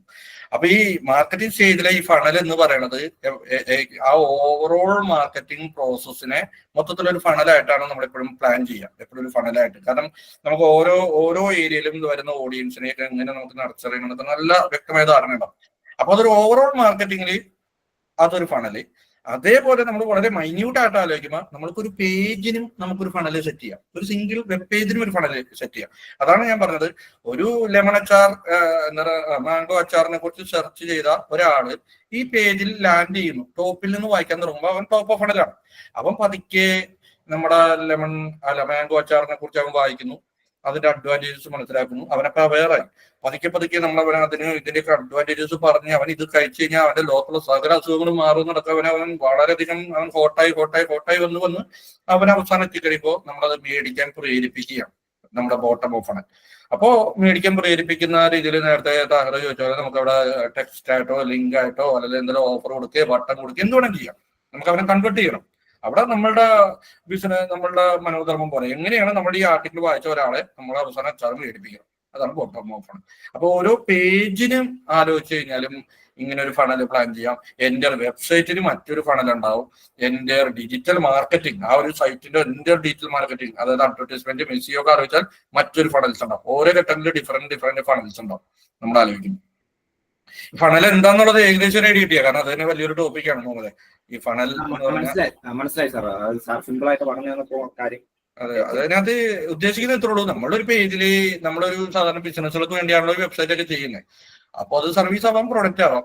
അപ്പൊ നമ്മൾ എപ്പോഴും ആലോചിക്കേണ്ടത് ഈ നമ്മുടെ ഈ മെയിൻ പേജ് ഉണ്ടല്ലോ, എല്ലാവരും സർവീസിനും പ്രൊഡക്റ്റിനും കയറി വെച്ചിരിക്കുന്ന ആ പേജിൽ വന്നവർ മാത്രമല്ല നമുക്ക് കസ്റ്റമേഴ്സ് ആകാൻ സാധ്യത. അതിനെക്കുറിച്ച് തെക്കും വടക്കും അന്വേഷിക്കുന്ന ആൾക്കാരും നമുക്ക് കച്ചവടമാകാൻ സാധ്യതയുണ്ട്. ഇപ്പൊ നമ്മുടെ തൃശ്ശൂരുള്ള ഒരു ഫോട്ടോഗ്രാഫി സർവീസ്, തൃശ്ശൂരുള്ള കല്യാണത്തിന്റെയും മറ്റേ കോർപ്പറേറ്റ് ഇവന്റുകളുടെയും മറ്റേ എല്ലാത്തിന്റെയും ഫോട്ടോഗ്രാഫി സർവീസ് ചെയ്യുന്ന ഒരു കമ്പനി. അവന് വേണമെങ്കിൽ അവന്റെ വെബ്സൈറ്റിൽ അവന് പേജ് സെറ്റ് ചെയ്ത് വെക്കാം. Professional wedding photography service in Thrissur ഒരു page, professional corporate photography service in Thrissur, professional candid photography service in Thrissur, വേറെ സർവീസ് പേജുകൾ ഉണ്ടാക്കാം. എന്നിട്ട് അവൻ ഇതിനകത്ത് സെർച്ച് ചെയ്യുന്ന ഈ കീവേഡുകൾ സെർച്ച് ചെയ്യുന്നവർ മാത്രമല്ല അവന് ബിസിനസ് ആകാൻ നിൽക്കുക. ഇത് ഒരു പ്രൈമറി കീവേഡ്സ് നമ്മൾ പറയും.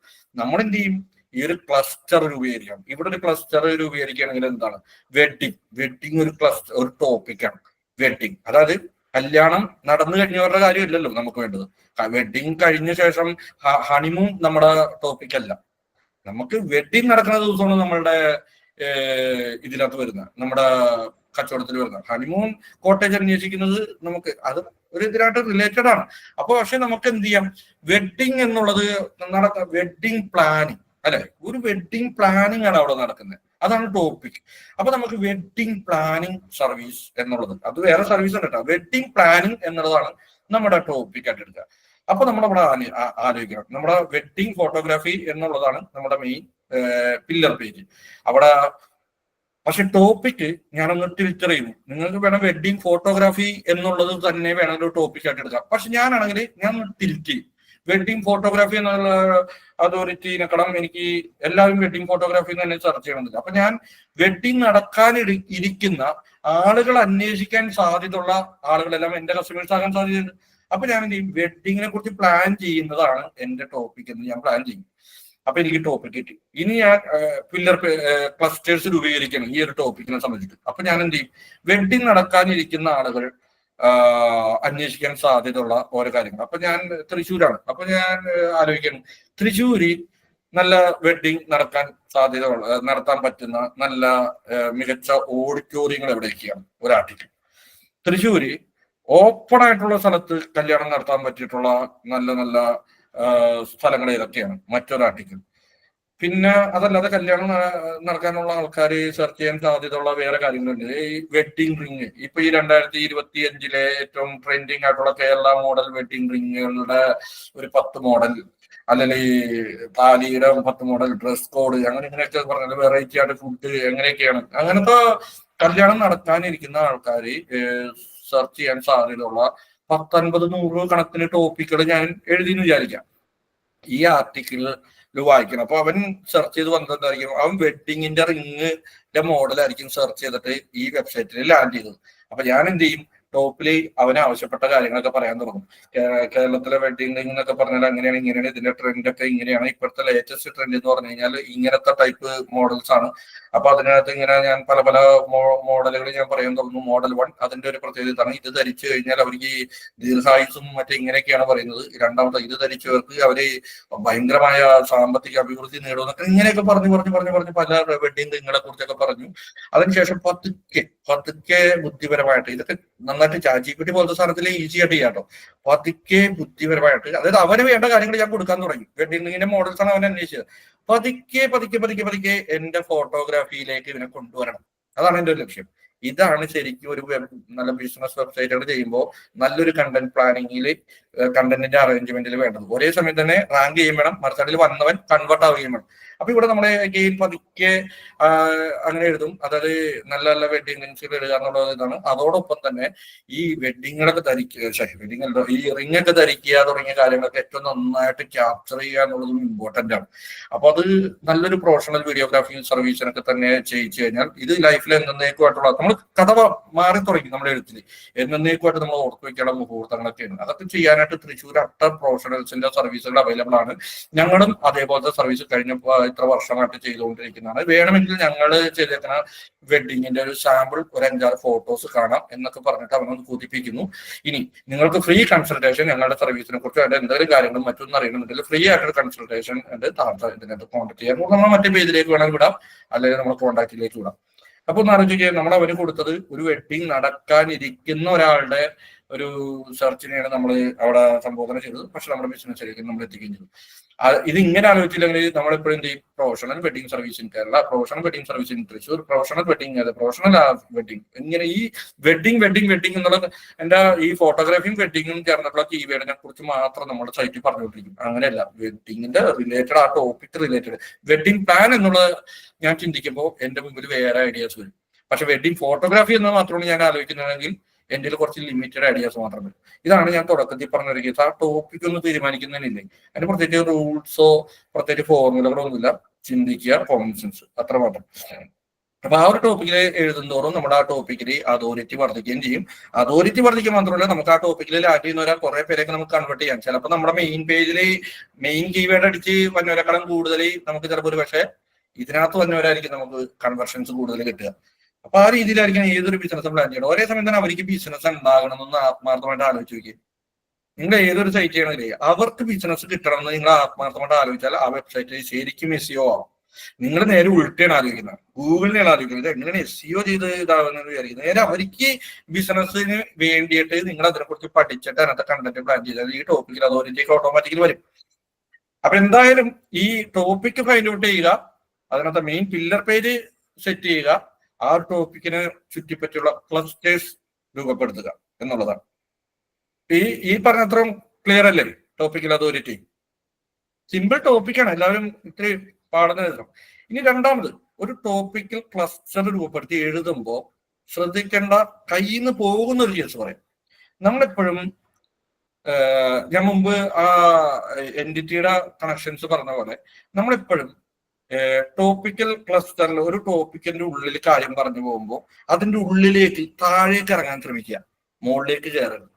താഴേക്ക് ഇറങ്ങാൻ ശ്രമിക്കുക എന്ന് പറഞ്ഞാൽ ടോപ്പിക്കൽ അതോറിറ്റി, അതായത് ഒരു ടോപ്പിക്കിനെ കുറിച്ച് പറയുമ്പോൾ അതിന്റെ താഴേക്കുള്ള നമ്മുടെ ട്രീ പോലെ ഇല്ലേ, സബ് താഴേക്ക് പറഞ്ഞു പോവാ. മുകളിലേക്ക് അതിന്റെ മുകളിലുള്ള ടോപ്പിക്കിനെ കുറിച്ചല്ല പറയേണ്ടത്, ഒരു ടോപ്പിക്കിന്റെ ഉള്ളിൽ നിൽക്കുന്ന സബ് ടോപ്പിക്കുകളെ കുറിച്ചാണ് പറയേണ്ടത്. മനസ്സിലായി? പുറമേ ഉള്ള ടോപ്പിക്കിനെ കുറിച്ച് പറഞ്ഞെന്ന് വിചാരിച്ച് തെറ്റൊന്നുമില്ല കേട്ടോ, അതിനെക്കുറിച്ച് പറഞ്ഞെന്ന് വിചാരിച്ച് തെറ്റില്ല. പക്ഷെ ഏറ്റവും നല്ല രീതിയിൽ സ്ട്രോങ് ആയിട്ട് കണക്ഷൻ കിട്ടുക അതിന്റെ ഉള്ളിലേക്ക് പറഞ്ഞു പോകാന്നുള്ള കൺഫ്യൂഷൻ. അതായത് ഇതൊക്കെ തമ്മിലൊരു ട്രീ പോലെ നിങ്ങൾ വരയ്ക്കാൻ ശ്രമിച്ചെന്ന് വിചാരിക്കും, ഒരു ട്രീ പോലെ വരയ്ക്കാൻ ശ്രമിക്കും. അതായത് ഇപ്പൊ ബന്ധത്തെ കുറിച്ച് പറയണമെന്ന് വിചാരിക്കുക. എന്റെ സ്ഥിരം എക്സാമ്പിൾ ഞാൻ പറയുന്നു. എന്റെ പടം ഞാൻ വരച്ചു, എന്റെ അച്ഛൻ, അമ്മ, പിള്ളേർ, ഇങ്ങനെ ഞാൻ പറഞ്ഞു. അതിനുശേഷം ഞാൻ അഗെയിൻ അച്ഛൻ്റെ അങ്ങനെ ഇത് പറഞ്ഞു ഇങ്ങനെ പോകുന്നു. ഈ ഒരു ക്രമത്തിൽ പോവുകയാണെങ്കിൽ ഇതെല്ലാം ഓരോന്നിനും ഉള്ളിൽ വരുന്നതാണ്. ഇതിന്റെ ഇടയിൽ പെട്ടെന്ന് ഞാൻ ഈ കവർ ചെയ്ത് പോയതിലൊന്നും പെടാത്ത വേറൊരു ടോപ്പിക്ക് എന്നായിട്ട് ബന്ധപ്പെട്ട വേറൊരു ഇതായിട്ട് ഞാൻ പറയണമെന്ന് വിചാരിക്കുക. പെട്ടെന്ന് ഈ ഒരു ഫ്ലോയിന് വെളിയിലേക്ക് പോകുന്ന ഒരു സംഭവം വിചാരിക്കും. നമ്മൾ വരയ്ക്കാൻ ശ്രമിച്ചാൽ, ഒരു പേപ്പർ വരയ്ക്കാൻ ശ്രമിച്ചാൽ പോലും നമുക്ക് ഇക്ഷണ വരയ്ക്കും. കാരണം അത് ഇതിനകത്ത് ഈ ഒരു ഫ്ലോയിൽ നമുക്കത് ഒപ്പിക്കാൻ പറ്റില്ല. ഇതേപോലെ NLPകൾ പ്രോസസ് ചെയ്യുന്ന സിമാൻറ്റിക്കൽ കണക്ഷൻസ് എന്ന് പറയുന്നത്, സിമാൻറ്റിക്കൽ കണ്ടന്റ് നെറ്റ്വർക്കുകൾ, അത് എപ്പോഴും ഓരോ ഡോക്യുമെന്റുകൾ തമ്മിലൊരു റിലേഷൻ വെച്ചിട്ടാണ് ശരിക്കും ഇത് പ്രോസസ് ചെയ്യുന്നത്. ഞാൻ മുമ്പ് പ്രാവശ്യം പറഞ്ഞ വെക്ടേഴ്സ് എന്ന് പറഞ്ഞാല് ഡോക്യുമെന്റുകൾ തമ്മിലുള്ള ഡിസ്റ്റൻസ് കണക്കൂട്ടുന്നുണ്ട് എപ്പോഴും നമ്മുടെ വെബ്സൈറ്റിലെ ഡോക്യുമെന്റുകൾ തമ്മിലുള്ള ഡിസ്റ്റൻസും. അപ്പൊ ഈ കാൽക്കുലേഷൻ ഉണ്ടല്ലോ, നമ്മൾ പെട്ടെന്ന് ഇതിന്നൊക്കെ ഔട്ട് ഓഫ് ടോപ്പിക്ക് നമ്മൾ ആയിട്ടുള്ള വേറൊരു കാര്യത്തെ കുറിച്ച് നമ്മളിലേക്ക് കൊണ്ടുവരാൻ ശ്രമിച്ചു കഴിഞ്ഞാൽ ഇച്ചിരി പ്രശ്നമൊന്നുമില്ല. പക്ഷെ അതുകൊണ്ട് നമുക്ക് വലിയ ഗുണം ഉണ്ടാവില്ല, നമ്മുടെ സൈറ്റിൽ വലിയ ഗുണം ഉണ്ടാവില്ല. ഒരു ആർട്ടിക്കിളിന് വേണ്ടി ഒരു ആർട്ടിക്കിൾ നിറയ്ക്കാന്നേ ഉള്ളൂ. അപ്പൊ കഴിഞ്ഞ ദിവസം ആരോ എനിക്ക് തോന്നുന്ന അഭിരവാണെന്ന് തോന്നുന്നു ഒരു ഇത് ഷെയർ ചെയ്ത് കണ്ടായിരുന്നു ലിങ്ക്ഡിനില്. അഭിനവ് അതിനകത്ത് കണ്ട ഒരു ലിങ്ക്ഡിനില് ഒരു പോസ്റ്റ് ഇട്ട് കണ്ടായിരുന്നു. അതിനകത്ത് വാക്കുകൾ ഇതിന് കടുകട്ടിയാണ്, എൻറ്റിറ്റിയുടെ ഒരു എന്തോ രണ്ട് ഇത് പറഞ്ഞിട്ട്. പക്ഷെ ഇതാണ് അത് ഉദ്ദേശിക്കുന്നത്, ടോപ്പിക് സബ് ടോപ്പിക്. എൻറ്റിറ്റി ഒരു എൻറ്റിറ്റിയുടെ ഉള്ളിൽ വരുന്നത്, അതിന് പറയുന്ന ഒരു കടുകട്ടി വാക്കുകളായിരുന്നു അതിനകത്ത് രണ്ടെണ്ണം. ആ വാക്കുകൾ അങ്ങനെ പഠിക്കണമെന്നില്ല, ടോപ്പിക് സബ് ടോപ്പിക്കുകൾ. അപ്പൊ അതിനകത്ത് എക്സാമ്പിൾ ഞാൻ പറയാം, നല്ലൊരു എക്സാമ്പിൾ ആണ് പറയുന്നത്. അതായത് ഒരു കാറിനെ കുറിച്ച് പറയുമ്പോൾ അതിന്റെ ഉള്ളിലെ ഭാഗമാണ് എൻജിൻ, മറ്റേ ടയറ്, സീറ്റ്, അങ്ങനെ സ്റ്റിയറിങ്, അതെല്ലാം അതിന്റെ ഉള്ളിലെ ഭാഗമാണ്, നമ്മുടെ സബ് ടോപ്പിക്കുകളാണ്. മനസ്സിലായോ? കാർ എന്നത് ബിബിനിട്ട പോസ്റ്റ് അല്ലേ? അതെ ഞാൻ അഭിനവന്റെ എവിടെയോ ഞാൻ കണ്ടു, അഭിനവന്റെയിലാണ് ഞാൻ കണ്ടത്, അതിന്റെ ഒരു ഓർമ്മ. അതിനകത്ത് ഒരു കടുകട്ടി വാക്കുകളായിരുന്നു കേട്ടോ. ആ വാക്കുകൾ ഞാൻ ആദ്യം ഉപയോഗിക്കാണ് കേട്ടെ. ടോപ്പിക് സബ് ടോപ്പിക്കുടെ എൻറ്റിറ്റി സബ് എൻറ്റിറ്റീസ് നമ്മൾ പറയും, പക്ഷെ അതിനകത്ത് എന്തോ കടുകട്ടി രണ്ട് വാക്കുണ്ടായിരുന്നു അഭിനവട്ടയില്. സെയിം തന്നെ അല്ലെ? സെയിം തന്നെയാണ് അത് പറയാൻ ഉദ്ദേശിക്കുന്നത്, സെയിം തന്നെയാണ്. So topic sub topic. അപ്പൊ അതിനകത്ത് നമ്മളൊരു കാർ എന്നുള്ള ടോപ്പിക് എടുത്താൽ അതിന്റെ ഉള്ളിൽ വരുന്ന സബ് ടോപ്പിക്കാണ് കാറിന്റെ ടയർ, കാറിന്റെ സീറ്റ്, കാറിന്റെ സ്റ്റിയറിങ്, അതെല്ലാം തന്നെ. അത് ഇതിന്റെ സബുകളില്ലേ, നമ്മളൊന്ന് ആലോചിക്കും. ഇതിന്റെ സബുകളെ കുറിച്ച് കൂടുതൽ പറയുന്തോറും കാർ എന്നുള്ളതിന് ഓവറോൾ വെയിറ്റേജ് കിട്ടും അല്ലെ? കാറിന്റെ ഓരോ കാര്യങ്ങളാണ് നമ്മൾ പറഞ്ഞു പോകുന്നത്. അപ്പൊ ഞാൻ ഈ ടോപ്പിക്ക് കാറായിട്ട് എടുത്തിട്ട് ഞാൻ ഇങ്ങനെ ആർട്ടിക്കിൾസ് എഴുതാൻ തുടങ്ങി. കാറിന്റെ സ്റ്റിയറിങ്ങിനെ കുറിച്ച് പറയുന്നു, കാറിന്റെ ടയറുകളെ കുറിച്ച് പറയുന്നു, കാറിന്റെ എഞ്ചിനുകളെ കുറിച്ച് പറയുന്നു. ഈ കാറിന്റെ മുകളിലുള്ള ടോപ്പിക് ഇല്ലേ, അതെന്തായിരിക്കും? ആർക്കെങ്കിലും പറയാമോ? കാറിന്റെ മുകളിലുള്ള ടോപ്പിക്, കാറിന്റെ സബ് ടോപ്പിക്കുകൾ ഞാൻ പറഞ്ഞു. കാറിന്റെ ടയർ, കാറിന്റെ മുകളിൽ എന്താണ്? Car company. അങ്ങനെയോ കാർ കമ്പനീസ് എന്നുള്ള ഒരു ടോപ്പിക്കാണ്. അതിന്റെ മുകളിൽ വെഹിക്കിൾ അല്ലെ, ഓട്ടോമൊബൈൽസ്. അതിന്റെ മുകളിൽ പിന്നെയും കാണും, ഓട്ടോമൊബൈൽസിന്റെ മുകളിൽ പിന്നെയും കാണും. മനസ്സിലായോ? അപ്പൊ ഞാൻ ഈ കാറിന്റെ കാര്യത്തിൽ ഞാൻ ഇങ്ങനെ പറഞ്ഞു പോകുന്നു, കാറിന്റെ ടയറിനെ കുറിച്ച്, കാറിന്റെ എഞ്ചിനെ കുറിച്ച്, കാറിന്റെ ഇതിനെ കുറിച്ച് ഇങ്ങനെ പറഞ്ഞു പോകുന്നതിന്റെ ഇടയിൽ ഞാൻ വളരെ പെട്ടെന്ന് ഇതിന്റെ മുകളിലത്തെ എന്തോ ഒരു സാധനത്തെ കുറിച്ച് പറഞ്ഞാലത്തെ ഒരു അവസ്ഥ ഒന്ന് ആലോചിക്കുക. അത്രക്ക് അങ്ങോട്ട് യോജിക്കില്ല. കാരണം ഞാനിവിടെ പറയാൻ ശ്രമിക്കുന്ന ആ ടോപ്പിക്കിന്റെയും മുകളിലെ ടോപ്പിക്കിലേക്കാണ് പോകുന്നത്. അവിടെ പറയുന്നതുകൊണ്ട് ഒരു തെറ്റൂല കേട്ടോ. മുകളിലെ ടോപ്പിക്കിനെ കുറിച്ച് നിങ്ങൾക്ക് തോന്നുന്നു അതിനെ കുറിച്ച് പറഞ്ഞാൽ നല്ലതില്ല, ആൾക്കാരെ അറിഞ്ഞോട്ടെ. ഞാൻ പറഞ്ഞ SEO പരമായിട്ട് ടോപ്പിക്കൽ അതോറിറ്റിയിലേക്ക് ഇവ കോൺട്രിബ്യൂട്ട് ചെയ്യില്ല. അതാണ് നിങ്ങൾ ഉദ്ദേശിക്കുന്നത്. ആ ആർട്ടിക്കിൾ നിങ്ങളുടെ സൈറ്റിൽ ഇടണ്ട എന്ന് ഞാൻ പറയുന്നില്ല, ഇടണമെങ്കിൽ ഇട്ടോ, ഡിമാൻഡ് ചെയ്യുന്നുണ്ടെങ്കിൽ ഇടണം.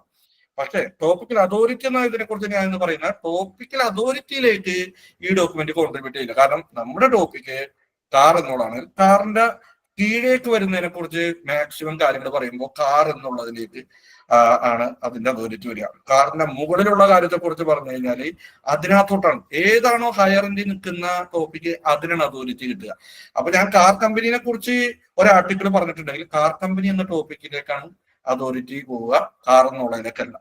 മനസ്സിലായി? ഏതാണോ ഒരു ആർട്ടിക്കിളിൽ എന്റെ ഏറ്റവും കൂടുതൽ വെയിറ്റേജ് ഉള്ള ടോപ്പിക്ക്, ആ ടോപ്പിക്കിലേക്കാണ് എന്റെ അതോറിറ്റി പോവുക. അപ്പോൾ ഞാൻ കാർ കമ്പനിയെ കുറിച്ച് എഴുതിയാൽ കാർ കമ്പനി എന്ന ടോപ്പിക്കിലേക്ക് പോയി, കാറിലേക്ക് വരില്ല. അത് മനസ്സിലായി? കാർ എന്നുള്ള ഇതിനെക്കിടയ്ക്ക് അത് സംബന്ധിച്ചിട്ടുള്ള കാര്യമാണ്. അപ്പൊ എപ്പോഴും നിങ്ങൾ ടോപ്പിക്കൽ അതോറിറ്റി വെച്ചിട്ട് നിങ്ങളുടെ കണ്ടന്റുകൾ പ്ലാൻ ചെയ്യുമ്പോൾ വിശദമായ അന്വേഷണം നടത്തുക. അതിന് നെറ്റിലുള്ള സകല ടൂളുകളും നിങ്ങളുടെ അന്വേഷണങ്ങളൊക്കെ ഏറ്റവും കൂടുതൽ വേണ്ടി വരുന്നത് ഇവിടെയാണ്. അവിടെ നമ്മൾ കണ്ടന്റുകളുടെ ഒരു പ്ലാനിങ് നടത്തുക, അതോറിറ്റി വർദ്ധിപ്പിക്കാൻ വേണ്ടിയിട്ടുള്ള പ്ലാനിങ് ചെയ്യുക. ഈ പ്ലാനിങ് നടത്തുമ്പോൾ ടോപ്പിക്കൽ അതോറിറ്റി എന്നുള്ളത് നിങ്ങൾ ക്ലിയർ ആണെന്ന് വിചാരിക്കുന്നു. ഇനി രണ്ടാമത്, ഈ പ്ലാനിങ് നടത്തുമ്പോൾ ടോപ്പിക്കൽ റെലവൻസി, അതായത് സിമാൻറ്റിക്കൽ ഫ്ലോ കറക്റ്റ് ആയിട്ടുള്ള രീതിയിൽ നിങ്ങൾ ഈ ടോപ്പിക്കുകളുടെ ഫ്ലോ കൂടി, ടോപ്പിക് മീൻസ് ഓരോ ബ്ലോഗുകളുടെയും അറേഞ്ച്മെന്റ് കൂടി ഇമ്പോർട്ടന്റ് ആണെന്ന് നിങ്ങൾ അടുത്ത സ്ട്രാറ്റജി ഉണ്ടോ ഞാൻ പറയുന്നത്. ഈ ബ്ലോഗ് പോസ്റ്റുകളുടെ ഓർഡർ വരെ ഇമ്പോർട്ടന്റ് ആണ്. ഓർഡർ ഇമ്പോർട്ടന്റ് ആണെന്ന് പറയാൻ കാരണം, നമ്മളിപ്പോ ഒരു പേജിലെ കണ്ടന്റ്, നമ്മൾ ടോപ്പിക്കൽ റെലവൻസി പറഞ്ഞ സമയത്ത് ഞാൻ പറഞ്ഞല്ലോ, ഒരു പേജിലെ കണ്ടന്റ് തന്നെ നമ്മൾ എങ്ങനെയാണ് അറേഞ്ച് ചെയ്യുന്നത്, അതിനോട് ഹൈ ഇൻറ്റന്റ്, വളരെ ചേർന്ന് നിൽക്കുന്ന രീതിയിലേക്ക് താഴേക്ക് പറഞ്ഞ് പതുക്കെയാണ് നമ്മൾ അതിന് അകന്നു പോകുന്നത്, തുടങ്ങിയോർത്ത് നിന്ന് എന്നതുപോലെ തന്നെ ആയിരിക്കണം നമ്മൾ എൻ്റെ ഒരു ടോപ്പിക് ക്ലസ്റ്ററിലെ ഇത് പറഞ്ഞു പോകുമ്പോഴും നമ്മൾ അതിനോട് വളരെ അലൈൻഡായിട്ട് നിൽക്കുന്ന ടോപ്പിക്കുകളായിരിക്കണം ആദ്യം പറഞ്ഞു പോകേണ്ടത്. ആ ടോപ്പിക്കിനെ കുറിച്ചുള്ള ബ്ലോഗുകളായിരിക്കണം നമ്മൾ ആദ്യം പറഞ്ഞു പോകേണ്ടത്. പതുക്കെ നമ്മുടെ ടോപ്പിക്കുകൾ നമ്മുടെ കയ്യിലുള്ള ശേഖരം കുറഞ്ഞു വരുമ്പോൾ പതുക്കെ നമ്മൾ വൈഡായിട്ട് വെറുതെ വേറെന്തെങ്കിലും കുറിച്ചൊക്കെ എഴുതാനൊക്കെ തുടങ്ങും. പക്ഷെ ഏറ്റവും വളരെ ക്ലോസ് ആയി നിൽക്കുന്നതും എന്താണ് ഗൂഗിൾ അടക്കം പ്രതീക്ഷിക്കുന്നുണ്ട്. ഈ ടോപ്പിക്കിനെ കുറിച്ച് പറയുകയാണെങ്കിൽ അവൻ എന്തായാലും ഇന്നതിനെ കുറിച്ചൊക്കെ എഴുതി കാണും. ആ അത്രക്കും ഏതൊരാൾ പോലും പ്രതീക്ഷിക്കുന്ന, ഒരാളും ഗൂഗിളും ഒക്കെ പ്രതീക്ഷിക്കുന്ന ആ ടോപ്പിക്കുകളായിരിക്കണം നിങ്ങൾ ആദ്യം എഴുതി പോകുന്നത്. പിന്നെ ഇതിനോടൊപ്പം തന്നെ ഇന്റേണൽ ലിങ്കിങ്ങും മാക്സിമം ഇതാക്കുക. പറ്റാവുന്ന ഈ പേജുകളിൽ നിന്നെല്ലാം തന്നെ പില്ലർ നമ്മുടെ മെയിൻ പേജിലേക്ക് പറ്റാവുന്നല്ല, ഒരുമാതിരി എല്ലാ പേജുകളിൽ നിന്നും നമ്മുടെ മെയിൻ പേജിലേക്ക് ലിങ്ക് ചെയ്യുന്നതോടൊപ്പം തന്നെ ഈ പേജുകളൊക്കെ തമ്മിൽ മാക്സിമം ഇന്റേണൽ ലിങ്കിങ് ചെയ്യിക്കാൻ കൂടി നമ്മൾ ശ്രദ്ധിക്കുക. അപ്പോ ഇത് പിന്നെ അതോടൊപ്പം തന്നെ പ്രോപ്പർ ആയിട്ടുള്ള വേഡ് പ്രസ് ആണെങ്കിലും ഷോപ്പിഫൈ ആണെങ്കിലും എവിടെയാണെങ്കിലും ഈ കൊമേഴ്സിലാണെങ്കിലും എല്ലായിടത്തും ഇതൊക്കെ സെയിം തന്നെ ഉണ്ടാവും. പ്രോപ്പർ ആയിട്ടുള്ള സ്ട്രക്ചറിങ് സൈറ്റിൽ കാറ്റഗറൈസേഷൻ തുടങ്ങിയത് കൊണ്ടുവരിക. ഈ കാറ്റഗറൈസേഷൻ ലൂടെ ട്രാവൽ ചെയ്യാനായിട്ട് യൂസർക്ക് നല്ല ഈസി ആയിട്ടുള്ള മെനു പാത്തിൽ നേവിഗേഷൻ ബാറിലൂടെയോ ബ്രെഡ് ക്രംബിലൂടെയോ അവന് ഈസി ആയിട്ടുള്ള നാവിഗേഷൻ അവന് പ്രൊവൈഡ് ചെയ്യുക. ഈ സ്ട്രക്ചറിനെ ബ്രെഡ് ക്രംബ് സ്കീമ മാർക്കപ്പിലൂടെ ഗൂഗിളിനും കറക്റ്റ് ആയിട്ട് കാണിച്ചു കൊടുക്കുക. അപ്പൊ ഗൂഗിളിന് കറക്റ്റ് ആയിട്ട് ആ സ്ട്രക്ചർ കിട്ടി, ആ ഒരു കൂട്ടത്തിനെ ഒരുമിച്ച് ഐഡന്റിഫൈ ചെയ്യാൻ പറ്റി. ഈ കൂട്ടങ്ങൾ തമ്മിലുള്ള പരസ്പരം ഇന്റേണൽ ലിങ്ക് കിട്ടിയ ക്ലസ്റ്ററിനെ ഗൂഗിളിനും ഈസി ആയിട്ട് മനസ്സിലാക്കാൻ പറ്റും. നമ്മൾ ഇങ്ങനെയൊന്നും കൊടുത്തില്ലെങ്കിൽ ഗൂഗിളിന് അത് മനസ്സിലാവും, പക്ഷെ കുറച്ചുകൂടി ഈസി ആയിട്ട് ഗൂഗിളിന് അത് മനസ്സിലാക്കാൻ പറ്റും.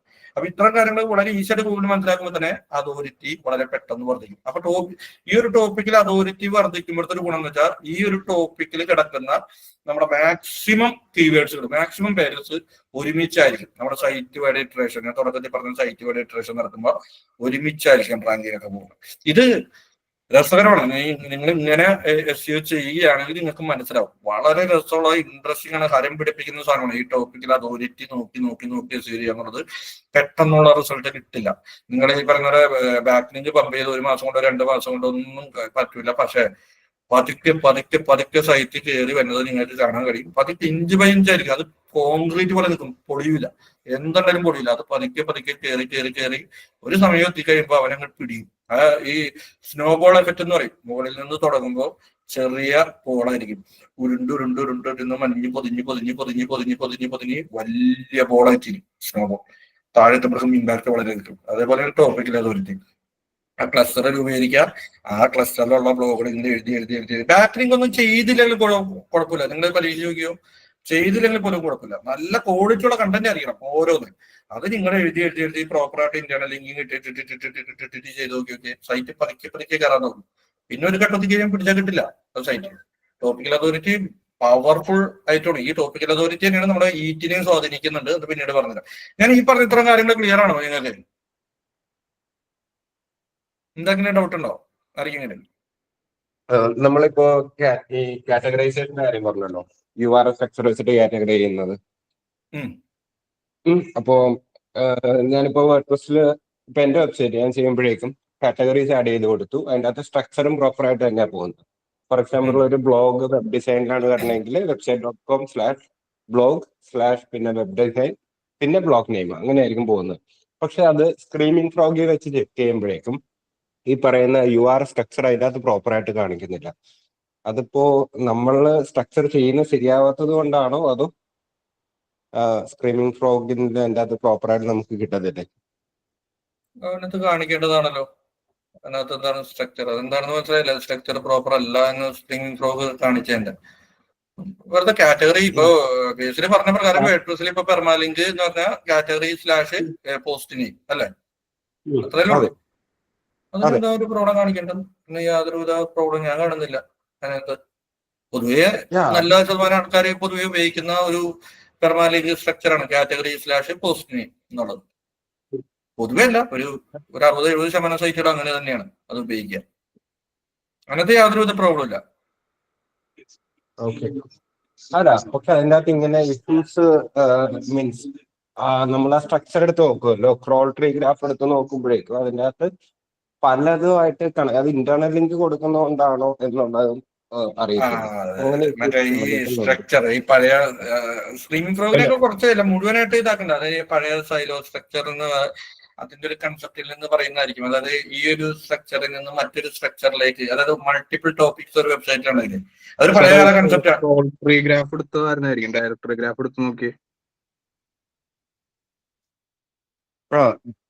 ഡയറക്ടറി ഞാൻ ക്രോൾ ട്രീ ഗ്രാഫാണ് ചെയ്തതെന്ന് തോന്നുന്നു. ഇന്നലെ ആയിരുന്നു അത് ചെക്ക് അത് ചെയ്യുന്നത്. ക്രൗൾ ചെയ്യുന്ന അതിന് ഇന്റേണൽ ചെയ്യുന്ന ഇന്റേണൽ ലിങ്കിങ്ങിന്റെ കേസാണ് ഈ പേജിൽ പറയുന്നത്. ക്രോൾ ട്രീ അതായത് വേറെ ട്രീയിലേക്കൊക്കെ, അതായത് മൾട്ടിപ്പിൾ ടോപ്പിക്സുകളൊക്കെ ഉണ്ടാകുമ്പോഴേ വേറെ ഒരു ഇതിലേക്കൊക്കെ പഴയ കാല കൺസെപ്റ്റ് ആണ് അത്. അതായത് ഇങ്ങനെ പറയും, നമ്മളൊരു പർട്ടിക്കുലർ ടോപ്പിക്കിന്റെ ക്ലസ്റ്റർ രൂപീകരിക്കുമല്ലോ. ആ ഒരു ക്ലസ്റ്റർ ഇപ്പൊ ഒരു വെബ്സൈറ്റിന് ചിലപ്പോൾ മൾട്ടിപ്പിൾ ടോപ്പിക്സുകളുണ്ടാവും. അപ്പൊ നമ്മൾ എന്ത് ചെയ്യും, ഒരു ടോപ്പിക് 1 ടോപ്പിക് 2 അങ്ങനെ എടുത്ത് വിചാരിക്കുക. അപ്പൊ ടോപ്പിക് 1ന്റെ ഒരു ക്ലസ്റ്റർ നമ്മൾ രൂപീകരിക്കുന്നു. ടോപ്പിക് 1ന്റെ ഒരു പില്ലർ പേജും അതിനെ സംബന്ധിച്ചിട്ടുള്ള ഒരു 100 ആർട്ടിക്കിൾസ് എന്ന് വിചാരിക്കും. ടോപ്പിക് 2ന്റെയും നമ്മളൊരു ക്ലസ്റ്റർ രൂപീകരിക്കുന്നു. ടോപ്പിക് 2 അതിനെ സംബന്ധിച്ചിട്ടുള്ള ഒരു 40 ആർട്ടിക്കിൾസ് എന്ന് വിചാരിക്കും. പഴയകാല കൺസെപ്റ്റ് ഇങ്ങനെയൊക്കെ പറയും, ഈ സെക്കൻഡ് ക്ലസ്റ്ററിൽ നിന്ന് ഒരിക്കലും ആദ്യത്തെ ക്ലസ്റ്ററിലേക്ക് ഒരു ലിങ്ക് ഉണ്ടാവരുതെന്ന് പറയും. അതേപോലെ ഫസ്റ്റിൽ നിന്ന് ഇതിനകത്തോട്ടും ഒരു ഇന്റേണൽ ലിങ്കിങ് ഉണ്ടാവരുതെന്ന് പറയും. വെറുതെ ഉണ്ട്, ലിങ്ക് ഒക്കെ ചെയ്തോ, ഒരു കുഴപ്പമൊന്നുമില്ല. അതുകൊണ്ടുണ്ട് ആണെങ്കിൽ നമുക്ക് ഉറപ്പായിട്ടും കൊടുക്കണം. യൂസർ ആലോചിക്കുക. നമ്മൾ എന്തിനാ ഗൂഗിളിനെ ആലോചിക്കുന്നില്ല ഇത് പ്രശ്നം. ഗൂഗിളിന് അത് ഇഷ്ടമല്ല. ഞങ്ങളെ കുറിച്ച് ആലോചിച്ച് നിങ്ങൾ ചെയ്യല്ലേ എന്നാണ് ഗൂഗിളും പറയുന്നത്. ആളുകൾ അത് ഡിമാൻഡ് ചെയ്യുന്നുണ്ടെങ്കിൽ ലിങ്ക് ചെയ്യണം. അത് നമ്മുടെ സൈറ്റിൽ ഇല്ലെങ്കിൽ എക്സ്റ്റേണൽ ലിങ്കിൽ കൊടുക്കണം. വിക്കിപീഡിയയിലേക്ക് തന്നെ ഒരു പേജിൽ നിന്ന് 30 40 കൊടുത്തോ, ഒരു കുഴപ്പമില്ല, ഡിമാൻഡ് ചെയ്യുന്നുണ്ടെങ്കിൽ. പക്ഷെ കൊടുക്കാൻ വേണ്ടി കൊടുക്കരുത്. പിന്നെ നേരത്തെ പറഞ്ഞിട്ടുണ്ടായിരുന്നല്ലോ കോൾ ടു ആക്ഷൻ കൊടുക്കുന്നത്.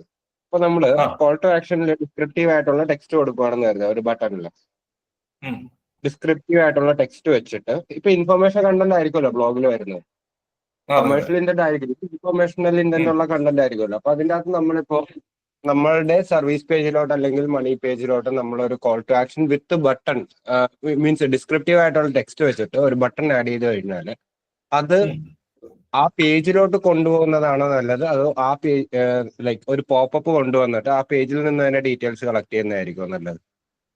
ഇതല്ലേ ഉദ്ദേശിച്ചത്, ഒരു കോൺടാക്ട് ഫോം ഫില്ല് ചെയ്യാനല്ലേ ഉദ്ദേശിക്കുന്നത്?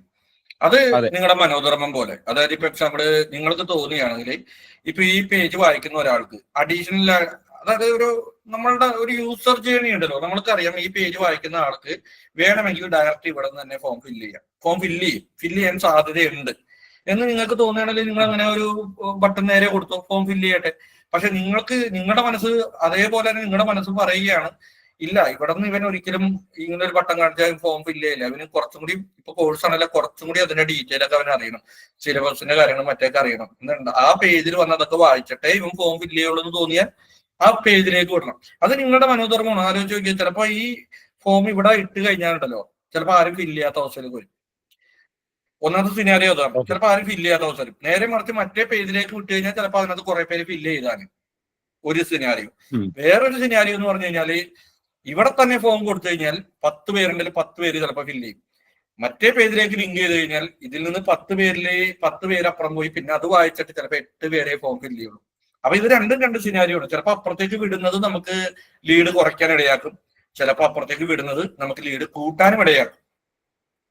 അപ്പൊ അത് ഡിപ്പെൻസ് എന്ന് പറയുള്ളൂ. ഇപ്പൊ ഒരു എക്സാമ്പിൾ ആലോചിച്ച് നോക്കിയേ, ഞാൻ ഈ മാംഗോ പിക്കിൾ വിത്ത് ലെമൺ ഒരു എക്സാമ്പിൾ അത് തന്നെ പറയുന്നു. അതിന്റെ അഡ്വാൻറ്റേജസിനെ കുറിച്ചൊക്കെ ഞാൻ പറയുന്നു. ഈ മാംഗോ പിക്കിൾ വിത്ത് ലെമണിന്റെ ഒരു കോട്ടിന്റെ വില 50 ലക്ഷം രൂപയാണ് എന്ന് വിചാരിക്കുക.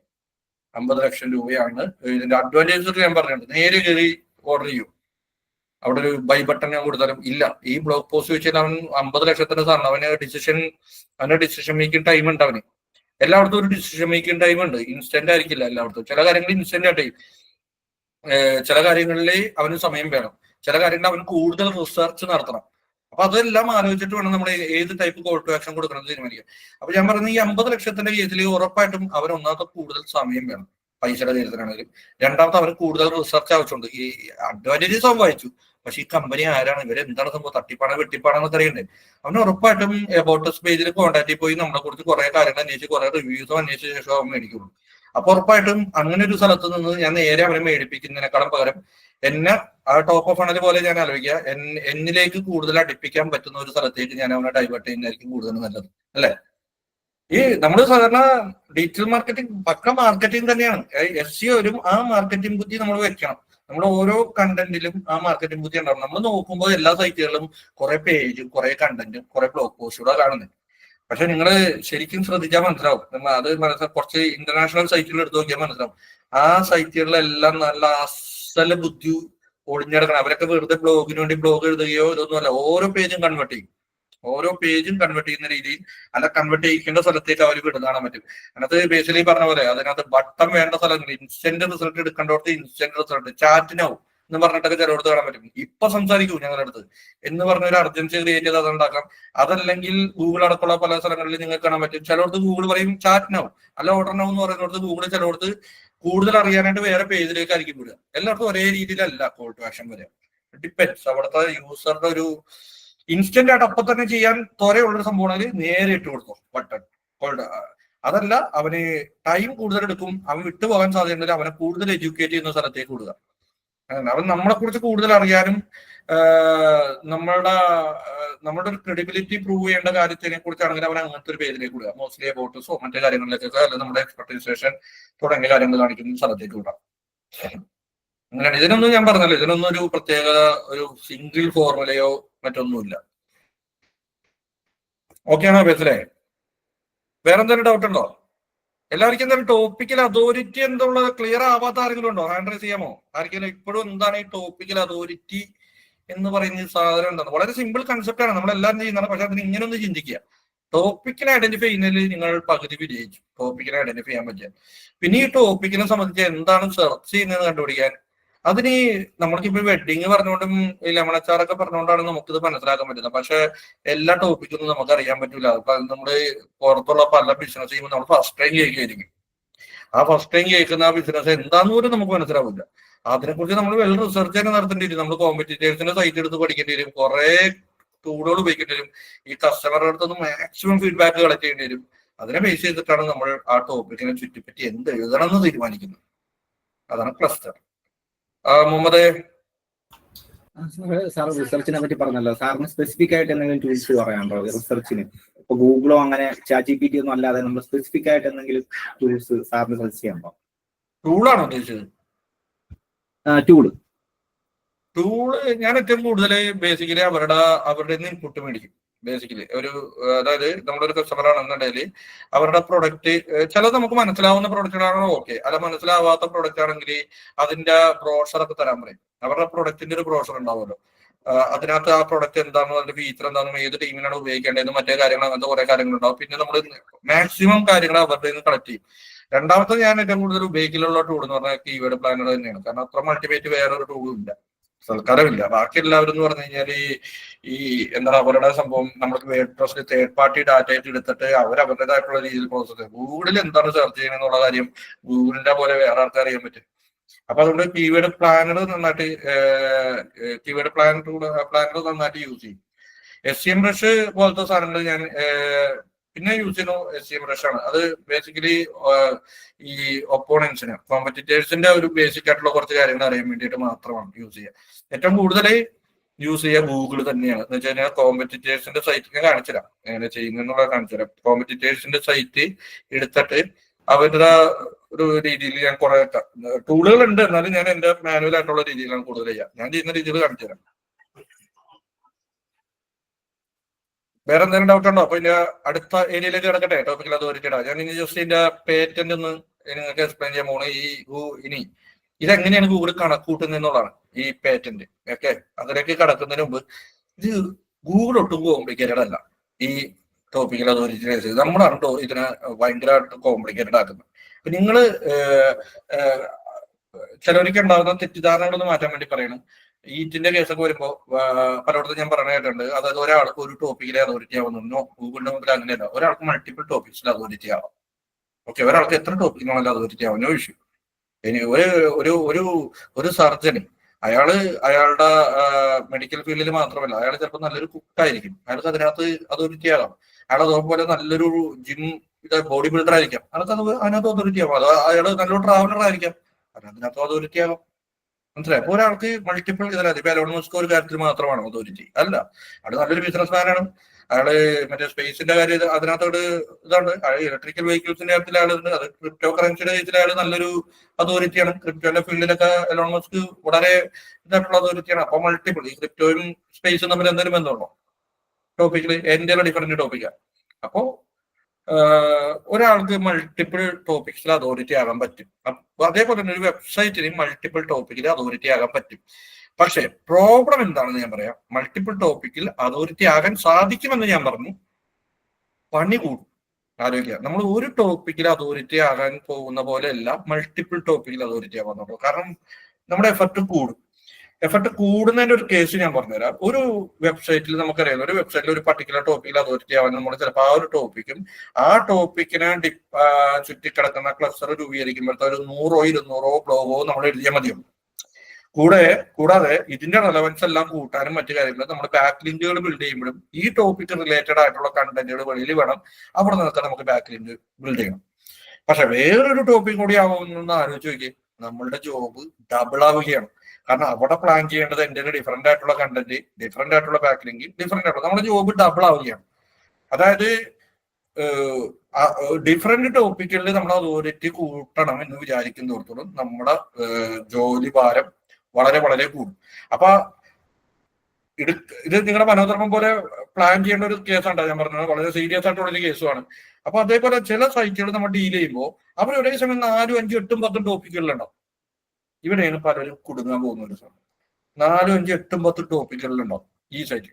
ക്ലയന്റിനാണ് ഒറ്റയടിക്ക് എല്ലാത്തിനും റാങ്ക് ചെയ്യുമ്പോഴാണ് ഇവിടെ പലരും സ്റ്റക്കായിട്ട് ഞാൻ കണ്ടിട്ടുണ്ട്. ഞാനും എന്താന്ന് വെച്ച് കഴിഞ്ഞാല് 8-10 ടോപ്പിക്കുകളിൽ ഒരുമിച്ച് അതോറിറ്റി ആകണോ, 1 by 1 ആയിട്ട് പോകണം? ആലോചിച്ച് നോക്കിയാണ് ഏത് പോകണം എന്നുള്ളതിന് ഇതിന് പ്രത്യേകിച്ചൊരു ഉത്തരവില്ല, മനസ്സിലായോ? പക്ഷേ ഡിപ്പെൻസ്. നിങ്ങൾക്ക് ക്ലയന്റിനെ എഡ്യൂക്കേറ്റ് ചെയ്യാൻ പറ്റുമെങ്കിൽ, അതായത് ഒരു ടോപ്പിക്കിൽ നമുക്ക് അതോറിറ്റി ആയി കഴിഞ്ഞാൽ അതിൽ നിന്ന് ബിസിനസ് കിട്ടും.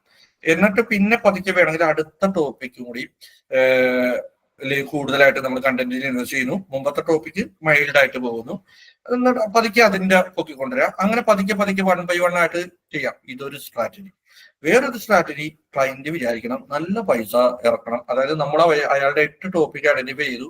8 ടോപ്പിക്കിനെ ചുറ്റിപ്പറ്റി ഓരോ ടോപ്പിക്കിലും ഒരു 40 ആർട്ടിക്കിൾ വെച്ച് പ്ലാൻ ചെയ്തു. അപ്പൊ 320ഓളം ആർട്ടിക്കിൾസ് ആണ് നമ്മൾ പ്ലാൻ ചെയ്തിരിക്കുന്നത്. 320 ആർട്ടിക്കിൾസ് അറ്റ്ലീസ്റ്റ് നമുക്ക് ഒരുമിച്ച് ഏതാണ് വിതിൻ 3-4 അല്ലെങ്കിൽ ഒരു 5 മാസം കൊണ്ട് കിട്ടണം. അതിന്റെ എത്ര കാശ് ഇറക്കുന്നുണ്ടെങ്കിൽ നിങ്ങൾക്ക് ഒരുമിച്ച് അതോറിറ്റി വർദ്ധിപ്പിക്കുന്നതാണ്. ഇങ്ങനെ ഒരുമിച്ച് അതോറിറ്റി വർദ്ധിപ്പിക്കുന്നതാണ് ബുദ്ധി. അതല്ലെങ്കിൽ എന്ത് സംഭവിക്കുമെന്ന് അറിയുമോ? പല സൈറ്റുകൾക്കും പറ്റുന്ന ഈ ടോപ്പിക്കിനെ കുറിച്ച് ഒരു ആർട്ടിക്കിൾ എടുക്കും. നിങ്ങളുടെ പലർക്കും ഇതേ മിസ്റ്റേക്ക് പറ്റിക്കാണെന്ന് ഞാൻ വിചാരിക്കുന്നുണ്ട്. പല ടോപ്പിക്കിലുണ്ടാവും. ഈ ടോപ്പിക്കിനെ കുറിച്ച് ഒരു ആർട്ടിക്കിൾ എടുക്കും. ആ ക്ലയന്റ് ഇങ്ങനെ ആയിരിക്കും, 4 ആർട്ടിക്കിൾ ഒരു മാസം. ആ ടോപ്പിക്കിനെ കുറിച്ച് ഒരു ആർട്ടിക്കിൾ, ഈ ടോപ്പിക്കിനെ കുറിച്ച് ഒരു ആർട്ടിക്കിൾ, മറ്റു ടോപ്പിക്കിനെ കുറിച്ച് ആർട്ടിക്കിൾ. മാസം 4 ആർട്ടിക്കിൾ. മാസം 4 ആർട്ടിക്കിൾ എടുത്തു. 4 ടോപ്പിക്കിനും നമ്മൾ അതോറിറ്റി അല്ല. രണ്ടാമത്തെ മാസത്തൊന്നും 4 ടോപ്പിക്കിനും നമ്മൾ അതോറിറ്റി അല്ല. മൂന്നാമത്തെ മാസത്തും നമ്മളൊരു കുറെ സമയം എടുക്കും എന്തെങ്കിലുമൊക്കെ ഒന്ന് നമുക്ക് കിട്ടി തുടങ്ങാനായിട്ട്. ഞാൻ പറഞ്ഞല്ലോ, ഇവിടെ പ്രത്യേകിച്ച് റൂളില്ല, എഴുതി വെക്കപ്പെട്ട നിയമങ്ങളില്ല. നിങ്ങൾ കാര്യം മനസ്സിലാക്കിയാൽ ഇതിനകത്ത് ഏത് ഭാഗത്തിൽ വേണം, റൂട്ട് ഏതാണെന്ന് നിങ്ങൾ തന്നെ തീരുമാനിക്കണം. വേണമെങ്കിൽ മാസത്തിൽ ഡിഫറെന്റ് ടോപ്പിക്കിൽ എഴുതി വേണമെങ്കിൽ 1-2 വർഷം കൊണ്ട് പതുക്കെ അയച്ചില്ല. അതല്ല വേണമെങ്കിൽ അടിച്ചു കയറി എല്ലാ ടോപ്പിക്കിനും കൂടി അത്ര കണ്ടത് ക്ലയന്റ് വിചാരിക്കണം അത്ര എമൗണ്ട് വേണം. പിന്നെ നിങ്ങളുടെ ജോലി കാരണം ക്വാളിറ്റി ആയിട്ടുള്ള കണ്ടന്റ് കിട്ടണം. പക്ഷെ ഒരേ സമയത്ത് അടിച്ച് കയറ്റി പമ്പ് ചെയ്ത ശേഷം അതായത് എല്ലാ ടോപ്പിക്കിലും സെറ്റ് ചെയ്തു. ഏറ്റവും നല്ല സ്ട്രാറ്റജി ഇതാണ് കേട്ടോ. പക്ഷെ എളുപ്പമല്ല ക്ലയന്റ് ഫണ്ടിങ്ങിന്റെ പ്രശ്നം കൊണ്ടിട്ട്. എന്ന് വെച്ച് കഴിഞ്ഞാല് ഒരു 4-5 ടോപ്പിക്കുണ്ട്. ഈ 4-5 ടോപ്പിക്കിനുള്ള ഇനീഷ്യൽ കണ്ടന്റ് എല്ലാം കൂടി നന്നായി പമ്പ് ചെയ്ത് എല്ലാ 500-600 ആർട്ടിക്കിൾസ് ക്വാളിറ്റി ഉള്ളത് 600 ആർട്ടിക്കിൾസ് ഉള്ള സൈറ്റ് ആക്കി ചെയ്ത ശേഷം സ്ലോ ആയിട്ടുള്ള പേസ് പിടിക്കുക. എല്ലാ ടോപ്പിക്കിലും മാസം ഇത്ര ആർട്ടിക്കിൾസ് ഇട്ട് അപ്ഡേറ്റ് ചെയ്ത് കൊണ്ടുപോകാം. ഏറ്റവും നല്ല സ്ട്രാറ്റജീസ് ആണ്. പക്ഷെ ഇത് ഇങ്ങനെ ചെയ്യണമെന്നൊന്നും നമുക്ക് പറയാൻ പറ്റില്ല. ഡിപ്പെൻസ് ക്ലയന്റിന്റെ സിറ്റുവേഷനും മറ്റനുസരിച്ചിട്ട് ഇരിക്കും. അപ്പോ ഇവിടെ നിങ്ങളുടെ മനോധർമ്മമാണോ ഒരുമിച്ച് എല്ലാം ചെയ്യണം, അത് ടോപ്പിക് ബൈ ടോപ്പിക്ക് പോകണോ, അതല്ലെങ്കിൽ ഇഞ്ച് ബൈ ഇഞ്ചായിട്ട് എല്ലാ ടോപ്പിക്കിലും ചെയ്തു പോകണോ എന്നുള്ളത്. ഞാൻ ഈ പറഞ്ഞത് ക്ലിയർ ആയോ? എന്താണ് ഇതിന് പ്രത്യേകിച്ച് സൊല്യൂഷൻ ഇല്ല. ഇന്നതാണ് ചെയ്യേണ്ടത് ഞാൻ ഒരിക്കലും പറയുന്നില്ല. എന്താണ് സംഭവിക്കുക എന്നുള്ളത് നിങ്ങൾക്ക് മനസ്സിലാവണം. അതാണ് ഞാൻ പറഞ്ഞ ടോപ്പിക്കൽ അതോറിറ്റി എന്നുള്ളത് കൂടുമ്പോഴാണ് അതിന്റെ ഒരു റാങ്കിങ് വരിക. പതുക്കെ കിട്ടും. ഓരോന്ന് എഴുതുമ്പോൾ പതുക്കെ കിട്ടും. അതായിരിക്കും ഓക്കെ ആണോ? അപ്പൊ ഞാൻ ഇനി ജസ്റ്റ് അതിന്റെ പേറ്റന്റ് കാണിച്ചു തരാം. പേറ്റന്റ് ഒന്ന് എക്സ്പ്ലെയിൻ ചെയ്യാം. സ്ക്രീൻ ഒന്ന് ഷെയർ ചെയ്തിട്ടാ. ഞാനിതിന്റെ PPT ഒന്ന് പ്രസന്റ് ചെയ്യാൻ പ്രിപ്പയർ ചെയ്യാൻ ശ്രമിച്ചതാണ്. ഞാൻ പറഞ്ഞില്ല, ടൈം കിട്ടിയില്ല. പിന്നെ എന്റെ കുറച്ച് ഇൻപുട്സ് കൊടുത്തിട്ട് ഒറ്റയടിക്ക് ഗ്രാമീണെ കൊണ്ട് ഉണ്ടാക്കിക്കാൻ നോക്കി. ഭംഗിയുള്ള ഒരു സാധനം ഉണ്ടാക്കി തന്നു. പക്ഷെ കംപ്ലീറ്റ് തെറ്റായിരുന്നു. ഞാൻ അത് കളഞ്ഞത്. ഞാൻ അതിനകത്ത് ആദ്യം നമുക്ക് ഈ ടോപ്പിക്കൽ അതോറിറ്റിയുടെ ഒരു പവർ എന്താന്ന് വെച്ച് കഴിഞ്ഞാല് നമ്മൾക്ക് വലിയ വെബ്സൈറ്റുകൾ വരെ ബീറ്റ് ചെയ്യാം. കാരണം നമ്മളൊരു പർട്ടിക്കുലർ നീഷയില് നമ്മളുടെ വെബ്സൈറ്റ് ഭയങ്കര അതോറിറ്റി ആണെങ്കിൽ നമുക്ക് ഏതൊരു വലിയ വെബ്സൈറ്റിനെയും നമുക്ക് തോപ്പിക്കാൻ സാധിക്കും. അതാണ് ടോപ്പിക്കൽ അതോറിറ്റിയുടെ ഒരു ബ്യൂട്ടി. അതാണ്. അതിനൊരു എക്സാമ്പിള് ഞാനിവിടെ സെർച്ച് ചെയ്ത് വെച്ചിട്ടുണ്ട്. ഇത് ഇപ്പൊ നമ്മുടെ മൗണ്ടൻ ബൈക്ക് ഇങ്ങനെ ഒരു കീവേഡ് ആണ് ഞാൻ വിളിക്കുന്നത്. മൗണ്ടൻ ബൈക്ക് എന്റെ കുറച്ച് ഇതായിട്ടുള്ള കീവേഡാണ്, അത്ര നല്ല ഇതായിട്ടുള്ളതെന്ന് വിചാരിക്കണ്ട. എന്നാലും നമ്മളത് ഒരു ഗിഫ്റ്റ് ആയിട്ട് കൊടുക്കാൻ, മൗണ്ടൻ ബൈക്ക് ഒരു ഗിഫ്റ്റ് ആയിട്ട് കൊടുക്കണം എന്ന് വിചാരിക്കുമ്പോൾ നമ്മൾ കാണാൻ പറ്റുന്നത് ഈ നമ്മുടെ ആമസോൺ അല്ലേ, ആമസോൺ കണ്ടോ, buy gift or mountain bikers എന്ന് പറഞ്ഞിട്ട് അവിടെ ആമസോണിന്റെ ഉണ്ട്. അത്രക്കും റെലവെന്റ് ആണെന്ന് ഞാൻ പറയില്ല. എന്നാൽ പോലെ ആമസോൺ അവിടെ കിടന്നിട്ട് പോലും അവിടെ അവര് ബീറ്റ് ചെയ്ത സൈറ്റുകളുണ്ട്. മൗണ്ടൻ ബൈക്ക് ഗിഫ്റ്റ് ചെയ്ത് ഗിഫ്റ്റ് മൗണ്ടൻ ബൈക്കേഴ്സ് കണ്ടത്. ഈ സൈറ്റ് നോക്കിയേ, ബൈക്ക് മാഗ്. ഈ സൈറ്റിനെ ഞാൻ അത്ര വടിപ്പായിട്ടുള്ള സൈറ്റ് ആയിട്ടല്ല കണക്കാക്കുന്നത്. എന്നാലും ഈ സൈറ്റിനെ നോക്കി കാണാൻ പറ്റുന്നുണ്ടോ എല്ലാവർക്കും സ്ക്രീൻ അല്ലെ? കാണാലോ അല്ലെ?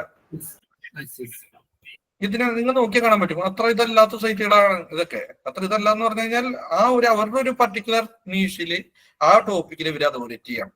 മനസ്സിലായോ? അവര് ആമസോണിനെ ബീറ്റ് ചെയ്തിരിക്കുന്നു. ഇത് അത്ര വലിയ കോമ്പറ്റേറ്റീവ് ആയിട്ടൊന്നുമില്ല. എന്നാലും ഞാൻ കാണിച്ചു തരികയാണ്. അവർ ഈസിയായിട്ട് ആമസോണിനെ അവർ ബീറ്റ് ചെയ്തിരിക്കുന്നു. ഈ സൈറ്റുകളൊക്കെ എടുത്ത് നോക്കിക്കഴിഞ്ഞാല് നിങ്ങൾക്ക് കാണാൻ കഴിയും. ഇപ്പോ ഈ സൈറ്റ് എടുത്തു കഴിഞ്ഞാൽ ബൈക്ക് മാഗ്, ബൈക്ക് എന്നുള്ള ഒരു ടോപ്പിക്കിൽ അതിനെ ചുറ്റിപ്പിച്ചാണ് ഇവര് പോകുന്നത്. ഇത് കഴിഞ്ഞാൽ റേസിംഗ്. ഇപ്പൊ ഞാനിത് ഓപ്പൺ ചെയ്യണമെങ്കിൽ, ഈ സൈറ്റ് ഓപ്പൺ ചെയ്യണമെങ്കിൽ ഒരു ബ്രാൻഡാണ് അറിയപ്പെടുന്നത്. അതെ അതെ. അതിനകത്ത് ഇത് നോക്കുക. അവർ ആ ഒരു എന്താ പറയണേ, ഒരു നീഷില് അവർ നോക്കിയാൽ കാണാൻ പറ്റും. കണ്ടോ? ആ ഇതിനകത്ത് അവര് എത്രത്തോളം അതോറിറ്റീവ് ആണെന്ന് നോക്കി. മൗണ്ടൻ ബൈക്ക് ക്ലോസ് കണ്ട. അവര് കണ്ട ആ ഒരു ടോപ്പിക്കിന്റെ സബ് ടോപ്പിക്സ് മൗണ്ടൻ ബൈക്ക് എന്നുള്ളതിന്റെ അതിനകത്ത് അവരുടെ പ്രൊഡക്റ്റ് ലിസ്റ്റുകൾ അതിന്റെ ഉള്ളിൽ അണിനിരന്നിരിക്കുകയാണ് അവര്. മനസ്സിലായോ? അത് ചിലപ്പോ ആമസോണിന് ആ മൗണ്ടൻ ബൈക്ക് എന്നുള്ള ഒരു ടോപ്പിക്കില് അവർക്ക് ഉണ്ടാവുന്ന അതോറിറ്റിനെ ബീറ്റ് ചെയ്യാൻ കടം വളരെ നല്ല ഒരു രീതിയിൽ തന്നെ ഇവരുടെ പ്രൊഡക്റ്റ് വന്നിട്ടുണ്ട്. ഈ സൈറ്റ് എടുത്ത് നോക്കിക്കഴിഞ്ഞാല് ഇവരുടെ ഇതല്ല വേറെ ഒന്നും നോക്കട്ടെ.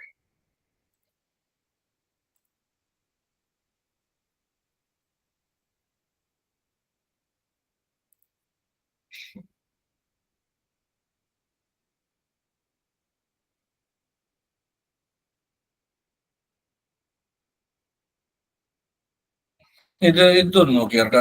ഈ നോക്കിയേ, ഇത് ശരിക്കും പറഞ്ഞാല് എന്താ പറഞ്ഞ ആമസോണിന്റെ ഒക്കെ പോലെ ഒരു ട്രാൻസാക്ഷണൽ ഇന്റന്റ് കണ്ടന്റ് അല്ല. ഇത് ശരിക്കും ഒരു കൊമേഴ്സ്യൽ ഇന്റന്റിലുള്ള ഒരു പേജാണ്. അത്രത്തോളം നിങ്ങൾക്ക് നോക്കിയേ ഈ പേജ് ബീറ്റ് ചെയ്തിരിക്കുന്നത് നിങ്ങൾക്ക് നോക്കി കാണാൻ പറ്റും. ആണോ? കാരണം ഒരു കൊമേഴ്സ്യൽ ഇന്റന്റ് ഉള്ളതാണ്. അതെന്താന്ന് വെച്ച് കഴിഞ്ഞാല് ഇതിന്റെ ഒരു ഇന്റന്റില് മൗണ്ടൻ ബൈക്ക് ഗിഫ്റ്റ്സ് എന്നുള്ളതില് ഗൂഗിളിനെ പുതുക്കിയ ഒരു കൺഫ്യൂഷൻ വരാം.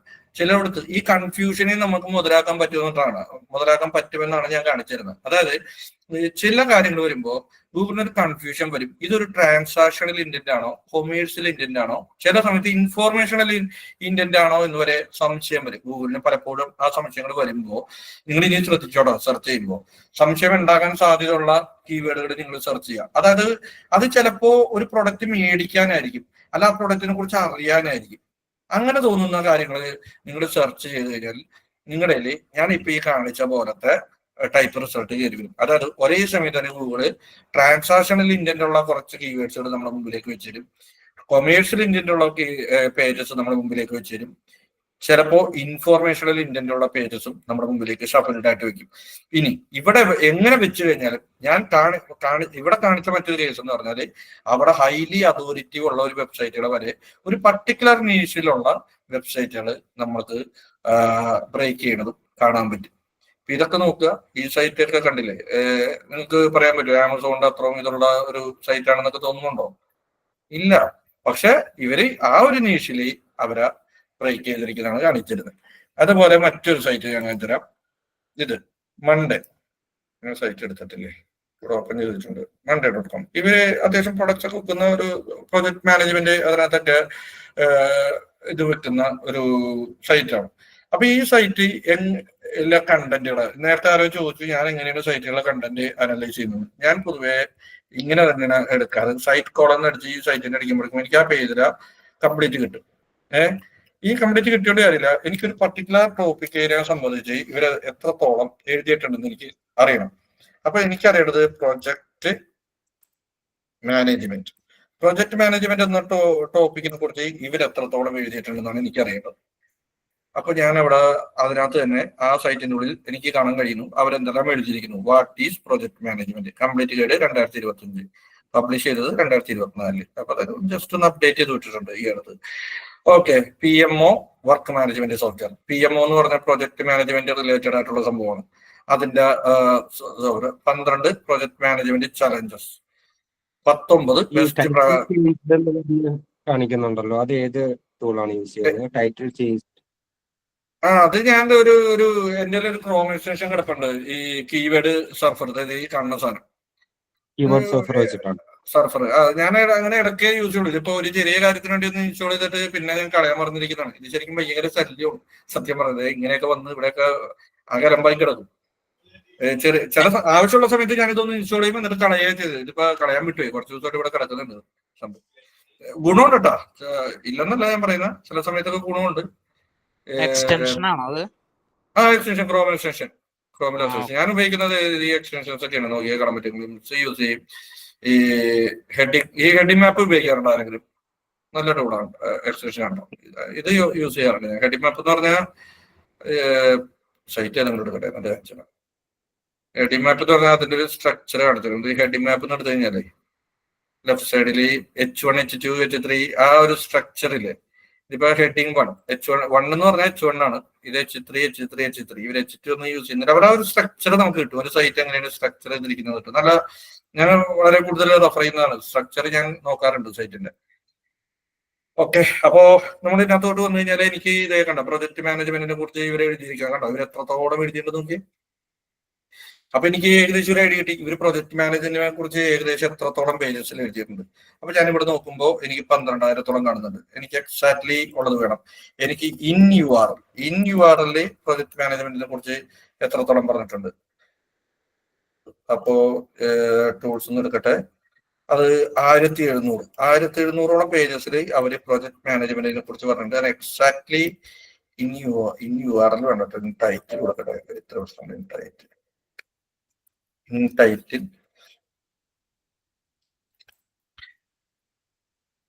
എത്രത്തോളം പേജിലെന്ന് വരട്ടെ. അപ്പൊ നോക്കിയപ്പോ എനിക്കിപ്പോ കറക്റ്റ് ആയിട്ട് കിട്ടി. പ്രൊജക്ട് മാനേജ്മെന്റിനെ കുറിച്ച് 282 ആർട്ടിക്കിൾസ് ടൈറ്റിലില് പ്രൊജക്ട് മാനേജ്മെന്റ് വെച്ചിട്ടുള്ളതുണ്ട്. എന്ന് വിചാരിച്ചിട്ട് പ്രൊജക്ട് മാനേജ്മെന്റിനെ കുറിച്ച് റിലേറ്റഡ് ആയിട്ടുള്ള വേറെ ആർട്ടിക്കിൾസ് എഴുതി കാണാം.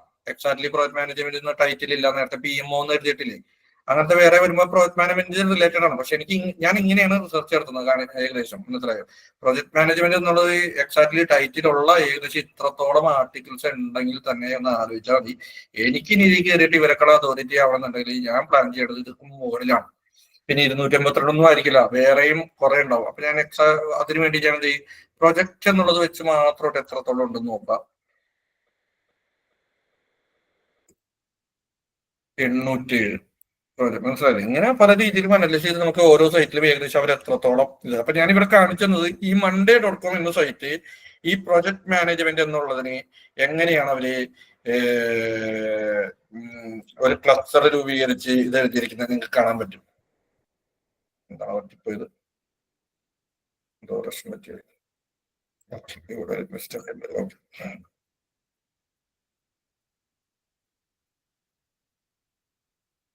ഇവിടെ നോക്കിക്കഴിഞ്ഞാല് നൈസായിട്ട് അത് നിങ്ങളൊന്ന് എടുത്ത് നോക്കാം. ഓരോരുത്തർ ഇവരെങ്ങനെയാണ് ഇവരിലേക്ക് കൺവേർട്ട് ചെയ്യാനായിട്ട് ശ്രമം ഉണ്ടോ എന്നുള്ളത് ഞാനൊന്നും നോക്കിയിട്ടില്ല. നമുക്കൊന്ന് നോക്കി നോക്കാം. ഇവരുടെ നോക്കി കണ്ടോ, ഈ ഗെറ്റ് സ്റ്റാർട്ടഡ് തന്നെ സൈനപ്പ് ബട്ടൺ ആണിത്. സൈനപ്പ് ബട്ടൺ ഇവര് ഇടക്കിടക്കിടക്ക് ഇവരിലേക്ക് എത്തിക്കുന്നുണ്ട് കേട്ടോ. അതായത് ഇവരിലേക്ക് വെക്കാനുള്ളതാണ്. ഇതൊക്കെ നല്ല നല്ല ഇന്റേണൽ ലിങ്കിങ് ടൂളുകളാണ്. ടൂളുകളല്ല, ലിങ്കുകളാണ്. അതെ, ഇവിടെ ഇടയിൽ ഇടുന്നുണ്ട്. നൈസായിട്ട് ഗെറ്റ് സ്റ്റാർട്ടഡ് ഒക്കെ കൊടുത്തിട്ടുണ്ട്. ഓരോ ഘട്ടങ്ങളിലും ആൾക്കാർ വിട്ടുപോകാൻ സാധ്യതയുള്ളിടത്തൊക്കെ ഇവര് ബട്ടൺസ് ഇട്ടിട്ടുണ്ട്. എന്താ എനിക്കറിയേണ്ടത് ഇവര് താഴെ എത്രത്തോളം ഇതായിട്ടിട്ടുണ്ടെന്ന് നോക്കട്ടെ. താഴെ ഇവരിത് തന്നെ ഇവരുടെ പരിപാടി വേറെ ഒന്നുമില്ല. ഗെറ്റ് സ്റ്റാർട്ടഡ് ബട്ടൺ ഇട്ടിട്ട് ഓരോ ഘട്ടങ്ങളിൽ ഇട്ട് കൊടുത്തിട്ടുണ്ട്. തന്നെ അപ്പോ കണ്ടല്ലേ, നിങ്ങൾ നോക്കിയാലും മനസ്സിലാവും അതൊരു ഇന്റർനാഷണൽ കമ്പനി എത്ര ഭംഗിയായിട്ട് ഇട്ടിരിക്കുന്ന സംഭവം. അവരുടെ ഒരു ബ്ലോഗ് പോസ്റ്റ് അല്ലേ. പക്ഷെ നമ്മൾ ആരെങ്കിലും ശ്രദ്ധിക്കാറുണ്ടോ ഇങ്ങനെ ബ്ലോഗുകൾ പോസ്റ്റിൽ നിന്ന് നമ്മളുടെ മറ്റേ പേജിലേക്ക് ലിങ്ക് കൊടുക്കുക മാത്രമല്ല കൺവേർട്ട് ചെയ്യാൻ കൂടി ശ്രമിക്കുന്ന രീതിയിലാണ് അവർ ഇത് ചെയ്തിരിക്കുന്നത്. കൊള്ളാം, നന്നായിട്ട് ചെയ്തിട്ടുണ്ട്.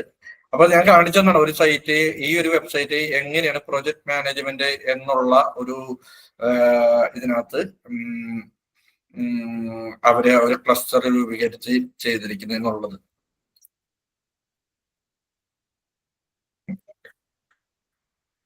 ഇനി ഞാൻ കാണിച്ചു തരാൻ പോകുന്ന സംഭവം ഇതാണ്. ഇതൊക്കെ ക്ലോസ് ചെയ്തേക്കട്ടെ. ഓക്കെ,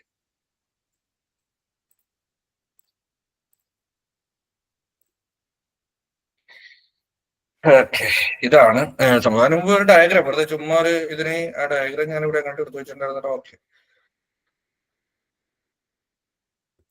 ഇത് ഇങ്ങനെ ഇരിക്കും. ഈ കാണിക്കുന്ന പോലെ ഇരിക്കും ഈ ക്ലസ്റ്റേഴ്സ് എന്ന് പറയുന്നത്. കണ്ടോ, ഇത് ഒരു വെബ്സൈറ്റ്. ഈ കാണുന്ന ഓരോ റെഡും ഓരോ നമ്മളുടെ ഓരോ പില്ലർ, അതായത് ഈ ഒരു പില്ലർ പേജും അതിനെ ചുറ്റിപ്പറ്റിയുള്ള ഈ കാണുന്ന ബ്ലൂ ഇതെല്ലാം ക്ലസ്റ്റേഴ്സ്, അതിനെ ചുറ്റിപ്പറ്റിയുള്ള ടോപ്പിക്. അപ്പൊ ഈ ഒരു പില്ലർ പേജും ഈ അതിന് ചുറ്റുള്ള ഈ സംഭവം എന്ന് പറഞ്ഞാൽ അതൊരു ടോപ്പിക്. ഈ റെഡിൽ ഇവിടെ കാണുന്ന ഒരു പില്ലർ പേജും അതിന് ചുറ്റുള്ളത് മറ്റൊരു ടോപ്പിക്. ഈ ഒരു പില്ലർ പേജ് അതിന് ചുറ്റുള്ളത് മറ്റൊരു ടോപ്പിക്. ഈ ഒരു പില്ലറും അതിന്, ഇങ്ങനെയാണ് നമ്മുടെ വെബ്സൈറ്റ് എപ്പോഴും പ്ലാൻ ചെയ്യേണ്ടത്. നമ്മുടെ ഈ പില്ലർ പേജസ് നമ്മൾ പ്ലാൻ ചെയ്യുന്നു, മെയിൻ ടോപ്പിക്കുകൾ അതിൽ നിന്ന് കിട്ടുന്നു, അതിനെ ഡിപ്പെൻഡ് ചെയ്യുന്ന അതിനെ ചുറ്റിപ്പറ്റിയുള്ള നമുക്ക് മറ്റ് ടോപ്പിക്കുകളോട് പ്ലാൻ ചെയ്യുമ്പോൾ ഒരു ക്ലസ്റ്റർ രൂപപ്പെടുന്നു. അത് ജസ്റ്റ് ഒന്ന് കാണിച്ചെന്നുള്ളൂ. ഇതൊരു സീം ബ്രഷിന്ന് കിട്ടിയ ഒരു പടമാണ്. ഇങ്ങനെയാണ് നമ്മൾ ഒരു പില്ലറും അതിനെ ചുറ്റിപ്പറ്റിയുള്ള ടോപ്പിക്കുകളും പ്ലാൻ ചെയ്തിട്ട് ഒരു ക്ലസ്റ്റർ ആയിട്ട് രൂപീകരിച്ച് അത് ഒരു രൂപീകരിക്കേണ്ടത്. നമുക്ക് ഇനി ജസ്റ്റ് ഇതിന്റെ പേറ്റന്റിലേക്ക് പോവാം, എന്നിട്ട് നിർത്താം. പേറ്റന്റ് അവിടെ പോയി. ഈ ഇലക്ട്രിക് സ്കൂട്ടർ ഈ ടൂളുകളൊക്കെ ഇതിനകത്ത് വന്നിട്ടില്ല. ഈ നിങ്ങൾക്ക് അറിയാവുന്ന ടൂളുകളായിരിക്കും. answerthepublic.com നേരത്തെ ആരോ ചോദിച്ചു.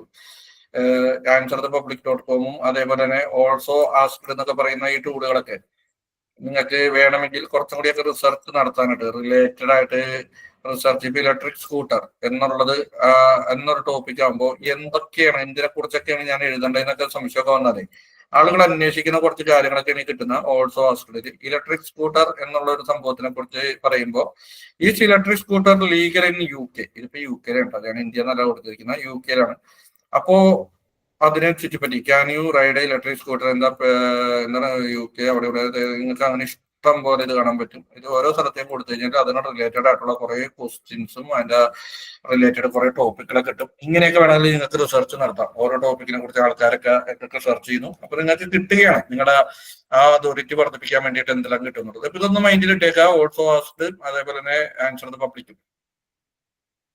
ഓക്കെ അല്ലേ? ഈ പറഞ്ഞ അത്ര കാര്യങ്ങളും ഓക്കെ അല്ലേ?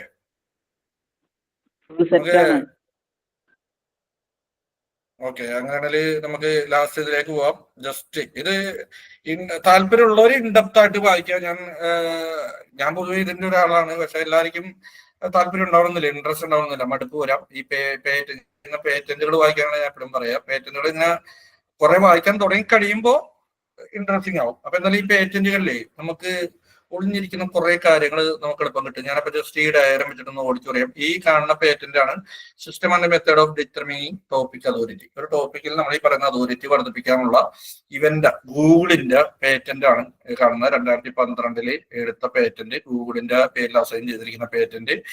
അവൻ പുതുക്കിയിട്ടുണ്ട്, അത് കണ്ടോ, പുതുക്കിയിട്ടുണ്ട്. അതിന്റെ ഇത് ആന്റിസിപ്പേറ്റഡ് 2032. എന്തായാലും 32 അവൻ ഇതാകാനുള്ളൂ പേറ്റന്റ്. അതായത് അവൻ ഹൈലി യൂസ് ചെയ്യുന്നു എന്നർത്ഥം. അല്ലാന്നുണ്ടെങ്കിൽ ഇതിങ്ങനെ എത്രത്തോളം പുതുക്കി പോകില്ല. അപ്പൊ അതിന്റെ ഏകദേശം ഒരു ഫ്ലോ ഞാനൊന്ന് ഓടിച്ച് പറയാം. കാരണം ഈ പേറ്റന്റ് എക്സ്പ്ലെയിൻ ചെയ്യാൻ എന്ന് പറഞ്ഞു കഴിഞ്ഞാൽ നല്ല സമയം എടുക്കും, കുറെ കൺഫ്യൂഷൻസ് വരും. അപ്പൊ എന്നെ കൊണ്ടാവും പോലെ ഞാൻ ഓടിച്ച് പറയാം ഈ പേറ്റന്റ് എന്താണെന്നുള്ളത്. അതായത് റിസീവ് ഡോക്യുമെന്റ് സിഗ്നേച്ചർ എന്നുള്ളത് തൽക്കാലം ഇങ്ങനെ വിചാരിക്കുക, അതിനകത്തുള്ള ഡീറ്റെയിൽ കിട്ടിയെന്ന് വിചാരിക്കുക. ആക്ച്വലി സിഗ്നേച്ചറൊക്കെ വേറെയാണ്. നിങ്ങൾ അത്രയും ഇതായിട്ട് മനസ്സിലാക്കേണ്ട. ആ ഒരു റിസീവ് ഡോക്യുമെന്റ് സിഗ്നേച്ചർ എന്ന് വിചാരിച്ചാൽ ഇങ്ങനെ മനസ്സിലാക്കുക, ആ ഒരു ഡോക്യുമെന്റിലെ ഡീറ്റെയിൽ കിട്ടി. ഡീറ്റെയിൽ എന്തൊക്കെയാണ് കിട്ടിയത് ഗൂഗിളിന്? ടോപ്പിക്സ് ആൻഡ് വെയ്റ്റ്സ് എന്ന് ഓർത്ത് വെച്ചോട്ടോ. ടോപ്പിക്സ് അതായത് ഒരു ഡോക്യുമെന്റില് ആ ഡോക്യുമെന്റിൽ എന്തെല്ലാം ടോപ്പിക്സ് ഉണ്ടെന്നും ആ ടോപ്പിക്സിന് എത്രത്തോളം വെയ്റ്റ്സ് ഉണ്ടെന്നുമാണ് വെയ്റ്റ്സ് എന്ന് പറഞ്ഞാൽ ഉദ്ദേശിക്കുന്നത് എന്താണെന്ന് വെച്ച് കഴിഞ്ഞാൽ നമ്മൾ ഒരു ആർട്ടിക്കിൾ എഴുതിയാൽ പോലും ആ ആർട്ടിക്കിളിൽ പലപ്പോഴും മൾട്ടിപ്പിൾ ടോപ്പിക്സ് കടന്നു വരും. അപ്പൊ ഓരോ ആർട്ടിക്കിളിലും ഓരോ ടോപ്പിക്ക് എത്രത്തോളം വെയിറ്റേജിൽ എഴുതിയിരിക്കുന്നു. ഒരു പർട്ടിക്കുലർ ടോപ്പിക്ക് നമ്മൾ വളരെ സിമ്പിൾ ആയിട്ട് പറഞ്ഞാൽ ഒരു പർട്ടിക്കുലർ ടോപ്പിക്കിൽ ടോപ്പിക് എ എത്ര ശതമാനം എഴുതിയിരിക്കുന്നു, ടോപ്പിക് ബിനെ കുറിച്ച് എത്ര ശതമാനം എഴുതിയിരിക്കുന്നു, ടോപ്പിക് സിനെ കുറിച്ച് എത്ര ശതമാനം എഴുതിയിരിക്കുന്നു. അതാണ് ഗൂഗിളിന് ആദ്യം കിട്ടുന്നത്. അത്രമാത്രം മനസ്സിലാക്കുക. അപ്പൊ ഒരു ഡോക്യുമെന്റിൽ ആ ഡോക്യുമെന്റിൽ എന്തെല്ലാം ടോപ്പിക്സ് ഉണ്ടെന്നും ആ ഓരോ ടോപ്പിക്സിനെ കുറിച്ച് എത്ര ശതമാനം എത്രത്തോളം വെയിറ്റേജിൽ എഴുതിയിട്ടുണ്ടെന്നുള്ളതാണ് ആദ്യം കിട്ടുന്നത്. രണ്ടാമത് authorship information four user and document. ഈ ഡോക്യുമെന്റിന്റെ യൂസർ ആരാണ് ഇത് എഴുതിയിരിക്കുന്നത് തുടങ്ങിയ കാര്യങ്ങളൊക്കെ ഓതർ. കാരണം ഇനി ഒരു കാര്യം കൂടി നിങ്ങൾ മനസ്സിലാക്കേണ്ടത്, ഞാൻ ഈ ടോപ്പിക്കൽ അതോറിറ്റി പറഞ്ഞു. ഈ ടോപ്പിക്കൽ അതോറിറ്റി ഗൂഗിൾ അസൈൻ ചെയ്യുന്നത് ആർക്കൊക്കെയാണെന്ന് വെച്ചാൽ വെബ്സൈറ്റിന് മാത്രമല്ല, ആ വെബ്സൈറ്റിൽ എഴുതിയിരിക്കുന്ന ആൾക്ക്, ആ വെബ്സൈറ്റ് പബ്ലിഷ് ചെയ്തിരിക്കുന്ന അതിന്റെ കമ്പനിക്ക്, ഇവർക്കൊക്കെ ആ ഒരു അതോറിറ്റി പോകും. കാരണം അവരൊക്കെ ആ ഒരാൾ ഒരു പർട്ടിക്കുലർ ടോപ്പിക്കിനെ കുറിച്ച് എഴുതുകയാണെങ്കിൽ അയാൾ ആ പർട്ടിക്കുലർ ടോപ്പിക്കിൽ അതോറിറ്റിയാണ്. ഒരു വെബ്സൈറ്റ് പർട്ടിക്കുലർ ടോപ്പിക്കിനെ കുറിച്ച് കുറെ എഴുതുകയാണെങ്കിൽ ആ വെബ്സൈറ്റ് അതോറിറ്റിയാണ്, ആ ടോപ്പിക്കിൽ അതോറിറ്റിയാണ്. അപ്പൊ ഒരു വ്യക്തിയുടെ അതോറിറ്റിയും ടോപ്പിക്കിന്റെ അതോറിറ്റിയും തമ്മിൽ, ഒരു വെബ്സൈറ്റിന്റെ അതോറിറ്റിയും ഒരു വ്യക്തിയുടെ അതോറിറ്റിയും തമ്മിലുള്ള ഒരു വ്യത്യാസം എന്ന് പറഞ്ഞാല്, ഒരു വെബ്സൈറ്റിന്റെ ടോപ്പിക്കൽ അതോറിറ്റി ആ വെബ്സൈറ്റിൽ പബ്ലിഷ് ചെയ്തിരിക്കുന്ന കണ്ടന്റ്സ് മാത്രമാണ്. ആ വെബ്സൈറ്റിൽ ചിലപ്പോ ഒന്നിലധികം ആൾക്കാർ ചേർന്നായിരിക്കും എഴുതിയിരിക്കുന്നത് ആ ടോപ്പിക്കിനെ കുറിച്ച്. പക്ഷെ ആരൊക്കെ എഴുതിയാലും അവരെല്ലാവരും ചേർന്നിടുന്ന അതോറിറ്റി ആ വെബ്സൈറ്റിന് സ്വന്തം. ഓക്കെ. പക്ഷെ ഒരു വ്യക്തിയുടെ അതോറിറ്റി എന്ന് പറഞ്ഞാൽ അയാൾക്ക് അതൊരു വെബ്സൈറ്റിൽ നിന്ന് മാത്രമല്ല, അയാൾക്ക് ഈ ലോകത്തിലുള്ള ഏതൊരു സൈറ്റിൽ എഴുതിയാലും, ഇപ്പൊ ലിങ്ക്ഡിനിൽ പോയി ഒരു ടോപ്പിക്കിനെ കുറിച്ച് എഴുതി, മീഡിയത്തിൽ പോയി ഒരു ടോപ്പിക്കിനെ കുറിച്ച് എഴുതി, വേറൊരു വെബ്സൈറ്റിൽ പോയി ടോപ്പിക്കിനെ കുറിച്ച് എഴുതി, മറ്റൊരു വെബ്സൈറ്റിൽ പോയി ടോപ്പിക്കിനെ കുറിച്ച് എഴുതി, ഇങ്ങനെ ലോകത്തുള്ള പല സ്ഥലത്തൊക്കെ പലതിനെയും കുറിച്ച് എഴുതുന്ന ആ അതോറിറ്റികളെല്ലാം ചേരുന്നതാണ് ഒരു വ്യക്തിയുടെ അതോറിറ്റി, ടോപ്പിക്കൽ അതോറിറ്റി. ഞാൻ ആ പറഞ്ഞത് രണ്ടും ക്ലിയർ ആണോ നിങ്ങൾക്ക്? ഒരു വെബ്സൈറ്റിന്റെ ആ ടോപ്പിക്കൽ അതോറിറ്റിയും ഒരു വ്യക്തിയുടെ ടോപ്പിക്കൽ അതോറിറ്റിയും തമ്മിലുള്ള ഒരു ചെറിയ വ്യത്യാസം ക്ലിയർ ആണോ? എന്തെങ്കിലും ഡൗട്ട് ഉണ്ടോ? ഇല്ല, ക്ലിയർ ആണ്, ക്ലിയർ ആണ്. Okay, very good. അപ്പോ ഇവിടെ രണ്ടാമത്, അപ്പൊ ആദ്യം ആ ഡോക്യുമെന്റിലുള്ള ടോപ്പിക്കിനും വെയിറ്റേജും കിട്ടുന്നു. രണ്ടാമത് ആ ഡോക്യുമെന്റിന്റെ ഓതർഷിപ്പ് പോലത്തെ കുറച്ച് ഇൻഫോർമേഷൻ ഗൂഗിളിന് കിട്ടുന്നു. മൂന്നാമത് ഇതിനെ ബേസ് ചെയ്തിട്ട് ഒരു അതോറിറ്റി സിഗ്നേച്ചർ ഉണ്ടാക്കുന്നു. സിഗ്നേച്ചർ എന്നുള്ള വാക്കിട്ട് പേടിക്കേണ്ട, അതിനെ ബേസ് ചെയ്തിട്ട് ഒരു അതോറിറ്റിയുടെ സ്കോർ എന്ന് പറയുന്നില്ല ഞാൻ, അതോറിറ്റിയുടെ ഒരു വെയിറ്റേജ് എത്രത്തോളം ഒരു മാർക്ക് ഉണ്ടാക്കുന്നു എന്ന് വിചാരിക്കുക. ഓക്കെ, ഞാൻ ഇനി ഇതെടുത്ത് കാണിച്ചു തരാം. ഇത് ഫുള്ളായിട്ട് പറയുന്നില്ല കേട്ടോ, ഞാനത് ഫുള്ളായിട്ട് പറയാന്ന് കഴിഞ്ഞാല് ഇഷ്ടംപോലെ സമയം പോകും ഈ ഇതിന്റെ. അപ്പൊ ഒരു ഡോക്യുമെന്റ് 1, അതായത് ഒരു ഡോക്യുമെന്റ് നമ്മുടെ ഒരു ബ്ലോഗ് പോസ്റ്റിന് കൂട്ടുക, അതിന്റെ സിഗ്നേച്ചർ ആണ് ഇത്. അതിനകത്ത് എന്തെല്ലാം ടോപ്പിക് ഉണ്ട്, അതിന്റെ എത്ര വെയിറ്റേജ് ഉണ്ട് എന്നുള്ളതാണ്. അപ്പൊ ഈ പറയുന്നത് എന്താണെന്ന് വെച്ചാൽ, ഈ ഒരു ഡോക്യുമെന്റിൽ ടോപ്പിക് എനെ കുറിച്ച് 70%, ടോപ്പിക് ബിനെ കുറിച്ച് 30% പറഞ്ഞിട്ടുണ്ടെന്ന് വിചാരിക്കുക. അതാണ് 0.7, മനസ്സിലായോ? ഒരു ടോപ്പിക്കിന്റെ വെയിറ്റേജ് പെർസെന്റേജില്, ആ പെർസെന്റേജ് എന്നുള്ളതാണ് ഈ 0.7, 0.3. അപ്പൊ ഇതിനകത്ത് ടോപ്പിക് എനെ കുറിച്ച് ഇത്ര പറഞ്ഞിരിക്കുന്നു, ടോപ്പിക് ബിനെ കുറിച്ച് എത്ര പറഞ്ഞിരിക്കുന്നു. ഓക്കെ. മറ്റൊരു ഡോക്യുമെന്റ് ടോപ്പിക് എനെ കുറിച്ച് അതിനകത്ത് 0.5 പറഞ്ഞിരിക്കുന്നു, ടോപ്പിക് സിനെ കുറിച്ച് ഇതിനകത്ത് 0.95 പറഞ്ഞിരിക്കുന്നു. ഇതിനകത്ത് 95% ടോപ്പിക് സിനെ കുറിച്ചാണ് പറഞ്ഞിരിക്കുന്നത്, എനെ കുറിച്ച് കുറച്ച് മാത്രമേ പറഞ്ഞിട്ടുള്ളൂ. ഇങ്ങനെയാണ് ഓരോ ഡോക്യുമെന്റുകളുടെയും ടോപ്പിക്കൽ വെയിറ്റേജ് ഗൂഗിൾ എടുത്തുകൊണ്ട് പോകുന്നത്. അപ്പൊ നിങ്ങൾക്ക് ഇതിൽ നിന്ന് ഒരു കാര്യം മനസ്സിലാവും, ഡോക്യുമെന്റ് വൈസ് വെയിറ്റേജ് മാത്രമേ ഉള്ളൂ, ടോപ്പിക്കൽ അതോറിറ്റി സ്കോർ ഗൂഗിൾ കണക്കൂട്ടുന്നില്ല. ഇതുകൊണ്ടാണ് ഞാൻ പറഞ്ഞത് ടോപ്പിക്കൽ അതോറിറ്റി സ്കോർ ഒരു ഡോക്യുമെന്റ് വൈസ് ഗൂഗിൾ എവിടെയും കണക്കൂട്ടുന്നില്ല. അത് എൻ്റെയർ ആയിട്ടുള്ള കണക്കൂട്ടലേ വരുള്ളൂ. പക്ഷെ ടോപ്പിക്കൽ വെയിറ്റേജ് ഗൂഗിൾ കണക്കൂട്ടുന്നുണ്ട്. ഗൂഗിളിന് അറിയാം ഈ ഡോക്യുമെന്റിൽ ടോപ്പിക് എയുടെ വെയിറ്റേജ് 0.5 ഉണ്ടെന്നറിയാം. ടോപ്പിക്കൽ വെയിറ്റേജ്, ടോപ്പിക്കൽ അതോറിറ്റി അല്ല. ഓക്കെ. അപ്പോ ഇതാണ് ഒരു ഡാറ്റ ഗൂഗിൾ എടുത്തുകൊണ്ട് പോകുന്നത്. ഇനി അതിനെ ബേസ് ചെയ്തിട്ട് രണ്ടാമത് ഗൂഗിൾ എടുത്തുകൊണ്ട് പോകുന്നത് ഞാൻ നേരത്തെ കാണിച്ചു. ആദ്യം ഗൂഗിൾ എടുത്തുകൊണ്ട് പോകുന്ന ഡാറ്റ ഇതാണ്, ടോപ്പിക്കൽ വൈസ് എത്ര വെയിറ്റേജ് ഉണ്ട്, ഏതൊക്കെ ടോപ്പിക്കുകളുണ്ടെന്നാണ്. രണ്ടാമത് ഗൂഗിൾ കൊണ്ടുപോകുന്നത് ഇതാണ് രണ്ടാമത് ഗൂഗിൾ കൊണ്ടുപോകുന്നത് ഓതർ വൈസ്. ഈ ടോപ്പിക് എനെ കുറിച്ച് ഈ ഡോക്യുമെന്റ് 1 ടോപ്പിക് എനെ കുറിച്ച് യൂസർ എക്സും യൂസർ വൈയും കോൺട്രിബ്യൂട്ട് ചെയ്തിട്ടുണ്ട്. ചിലപ്പോൾ അങ്ങനെയായിരിക്കും. നമ്മൾ ഡിസ്കഷൻ ഫോറം ആലോചിച്ച് നോക്ക്, ക്വസ്റ്റ്യൻ ആൻസർ ഫോറം ആലോചിച്ച് നോക്ക്, കോറ പോലത്തെ ക്വസ്റ്റ്യൻ ആൻസർ ഫോറം ആലോചിച്ച് നോക്ക്. പല സൈറ്റുകളിലും ഒന്നിലധികം ഓതേഴ്സ് കോൺട്രിബ്യൂട്ട് ചെയ്തേക്കാം. ചിലപ്പോൾ ഒരു ഓതർ തന്നെയായിരിക്കും കോൺട്രിബ്യൂട്ട് ചെയ്തിരിക്കുന്നത്, പറയാൻ പറ്റില്ല. അപ്പോ ആ ഒരു ആംഗിളിൽ നിന്നാണ് പറയുന്നത് ഈ ഒരു ടോപ്പിക്കിൽ യൂസർ എക്സ് എന്നുള്ള ആളുടെ കോൺട്രിബ്യൂഷൻ 80%, യൂസർ വൈയുടെ കോൺട്രിബ്യൂഷൻ 20%, ബി എന്ന ടോപ്പിക്കിൽ യൂസർ ഇസറ്റിന്റെ കോൺട്രിബ്യൂഷൻ 100%. ഇങ്ങനെയാണ് ഗൂഗിളിന്റെ രണ്ടാമത്തെ കണക്കൂട്ടൽ വരുന്നത്. ഓരോ ടോപ്പിക്കിലും ഏതെല്ലാം യൂസേഴ്സിന്റെ കോൺട്രിബ്യൂഷൻ ഉണ്ടെന്നും ആ യൂസേഴ്സ് എത്രത്തോളം കോൺട്രിബ്യൂട്ട് ചെയ്തിട്ടുണ്ടെന്നുമാണ് ഗൂഗിൾ കണക്കൂട്ടുന്നത്. ഈ രണ്ടും ക്ലിയർ ആണോ ഞാൻ പറഞ്ഞത്? എന്തെങ്കിലും ഡൗട്ട് ഉണ്ടോ? ഗൂഗിൾ കൊണ്ടുപോകുന്ന ഈ രണ്ട് കണക്കൂട്ടലുകളും എക്സാക്ട് ഒന്നും മനസ്സിലായാലും ഏകദേശം ഒരു ധാരണ കിട്ടിയല്ലായിരിക്കും. എന്തെങ്കിലും ഡൗട്ട് ഉണ്ടോ? സാർ ഒരു എക്സാമ്പിൾ വെച്ചിട്ട് മനസ്സിലായെന്ന് പറഞ്ഞോട്ടെ. എന്താണ് ഒരു എക്സാമ്പിൾ വെച്ചിട്ട് മനസ്സിലായതെന്ന് പറഞ്ഞോട്ടെ. അപ്പൊ എന്തെങ്കിലും തെറ്റുണ്ടെങ്കിൽ സാറിന് തിരുത്താലോ. സാർ ഒരു ന്യൂസ് പോർട്ടൽ, അപ്പൊ ന്യൂസ് പോർട്ടലിൽ കുറെ ഓതേഴ്സ് ഉണ്ടാവുമല്ലോ. അപ്പോ ന്യൂസിൽ എഴുതുന്ന ചിലപ്പം ഈ മെഡിക്കൽ ഫീൽഡിലൊക്കെ ഉള്ള വെബ്സൈറ്റുകളിൽ എഴുതിയ ആളും കാണും, വെരിഫൈഡ് എന്ന് പറഞ്ഞിട്ട് വേറൊരാള് വെരിഫൈഡ് എന്ന് പറഞ്ഞിട്ട് ഒരു ഓതർ കാണും.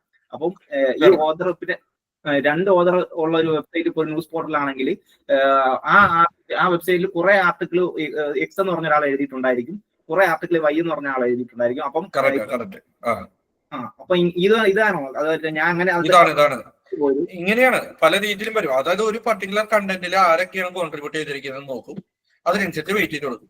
ഇപ്പൊ പറഞ്ഞത് എക്സാക്ട് നല്ലൊരു എക്സാമ്പിൾ ആണ്. അതുകൂടാതെ ഡിസ്കഷൻ ഫോറം വരില്ല. ഇപ്പൊ കോറയില് ഒരു ക്വസ്റ്റിന് 10 ആൾക്കാരെ ആൻസർ ചെയ്തിട്ടുണ്ടാവും അല്ലേ?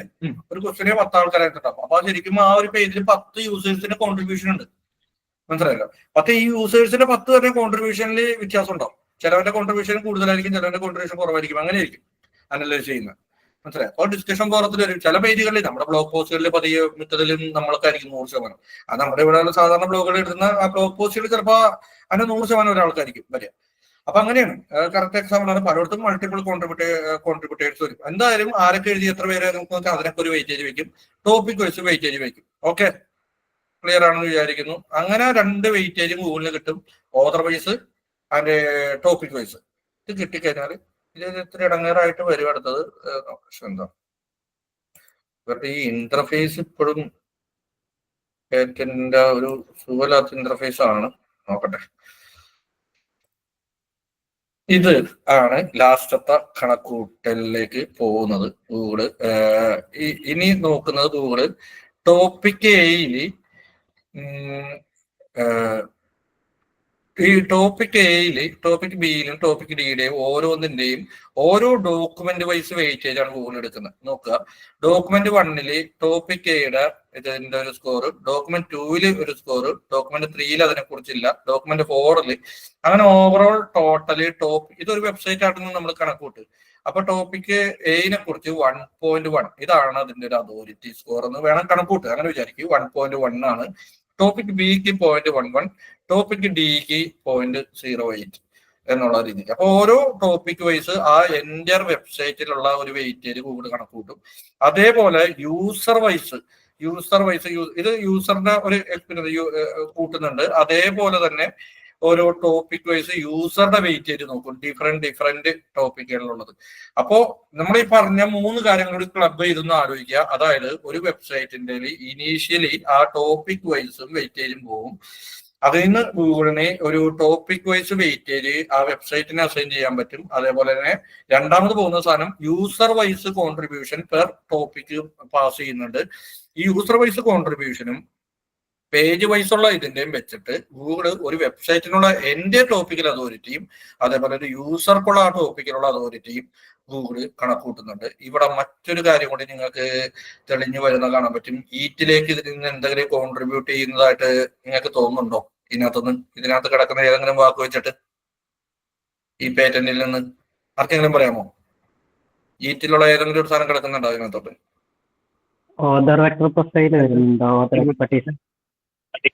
എക്സ്പെർട്ടൈസ്, എക്സ്പീരിയൻസ് അല്ല, എക്സ്പെർട്ടൈസ്. ഒന്ന് ഓർത്തു വെച്ചോ, ഞാൻ ഈറ്റിനെ കുറിച്ച് പറയുമ്പോൾ പറയാം. എക്സ്പെർട്ടൈസ് എന്ന് പറഞ്ഞ ഈറ്റിലെ സ്ഥാനത്തിലേക്ക് കോൺട്രിബ്യൂട്ട് ചെയ്യുന്നത് ഇവിടെ നിന്നാണ്.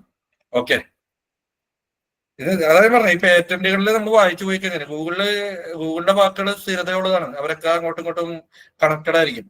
അപ്പൊ അവര് എക്സ്പെർട്ടൈസ് എന്ന് പറയുന്ന സാധനം നമ്മുടെ ഈറ്റിൽ കണക്കൂട്ടുമ്പോൾ ഈറ്റിലെ ഈ എക്സ്പെർട്ടൈസ് എവിടെ നിന്ന് വരുന്നു എന്ന് വെച്ചാൽ അത് ഇവിടെ നിന്ന് വരുന്നു. ഇവിടെ നിന്നാണ് ഗൂഗിൾ നന്നായിട്ടത് പിടിക്കുന്നത്. എക്സ്പെർട്ടൈസ് ഈറ്റിനെ കുറിച്ച് പറയുന്നത് ഇതാക്കാം. അപ്പൊ ഇതിനെ കുറിച്ച് അങ്ങോട്ട് ഡീറ്റെയിൽ ആയിട്ട് പോകുന്നില്ല. ഞാൻ ഈ പേറ്റന്റിന്റെ ലിങ്ക് ഗൂഗിളിലിടാം, ഗൂഗിളിലല്ല സോറി, ഗ്രൂപ്പിലിടാം പേറ്റന്റിന്റെ ലിങ്ക്. അപ്പൊ നിങ്ങൾക്ക് താല്പര്യമുള്ളവർക്ക് അത് നിങ്ങൾക്ക് ഡെപ്തായിട്ട് വായിച്ചു പോകട്ടെ, കുറച്ചുകൂടി വിശദമായിട്ട് വായിച്ചു പോകാം. ഞാൻ ആ പേറ്റന്റിന് ഏകദേശം ആ പേറ്റന്റ് കാണിച്ചു തന്നത് എനിക്ക് ഇത്രയും കാര്യങ്ങൾ കമ്മ്യൂണിക്കേറ്റ് ചെയ്യാനാണ്. ഒന്ന്, മൾട്ടിപ്പിൾ ടോപ്പിക്സ് ഒരു പേജിൽ ഉണ്ടാകും എന്നുള്ളത് ഗൂഗിളിനും അറിയാം. ഇനി നിങ്ങൾക്ക് ഇനി അങ്ങനെ ഒരു തെറ്റിദ്ധാരണ വേണ്ട, ഒരു ടോപ്പിക് മാത്രമല്ലേ വരാൻ പോകുന്നത്, മറ്റു ടോപ്പിക് ഇട്ടാൽ പോയില്ലേ എന്നല്ല. ഗൂഗിൾ ഒരു പേജിൽ എത്ര ടോപ്പിക് ഉണ്ടെന്ന് അവൻ ഐഡന്റിഫൈ ചെയ്തിട്ട് അതിന് വെയിറ്റേജ് കണക്കൂട്ടുന്നുണ്ട്. അപ്പൊ നമ്മളുടെ ആ ഒരു പർട്ടിക്കുലർ പേജില് നമ്മളുടെ ടോപ്പിക്കിന്റെ വെയിറ്റേജ് കയ്യിൽ നിന്ന് പോകാതിരുന്നാൽ മതി. നമ്മൾ അതുകൊണ്ടാണ് പറഞ്ഞത് അതിന് റെലവെന്റ് അല്ലാതെ മറ്റൊരു ടോപ്പിക്കിനെ കുറിച്ച് അധികം എഴുതി അവസാനം നമ്മുടെ മെയിൻ ടോപ്പിക്കിൽ നിന്ന് കയ്യിൽ നിന്ന് പോകരുത്. അതുകൊണ്ടാണ് ടോപ്പിക് വെച്ച് വെയിറ്റേജ് പെർ പേജ് പോകുന്നുണ്ട്, അത് മൈൻഡിലിടുക. അതേപോലെ തന്നെ യൂസർ വൈസ് മൾട്ടിപ്പിൾ ടോപ്പിക്കിലാണെങ്കിലും എല്ലാം അതിനകത്തും കൂടെ കണക്കൂട്ടുന്നുണ്ട്.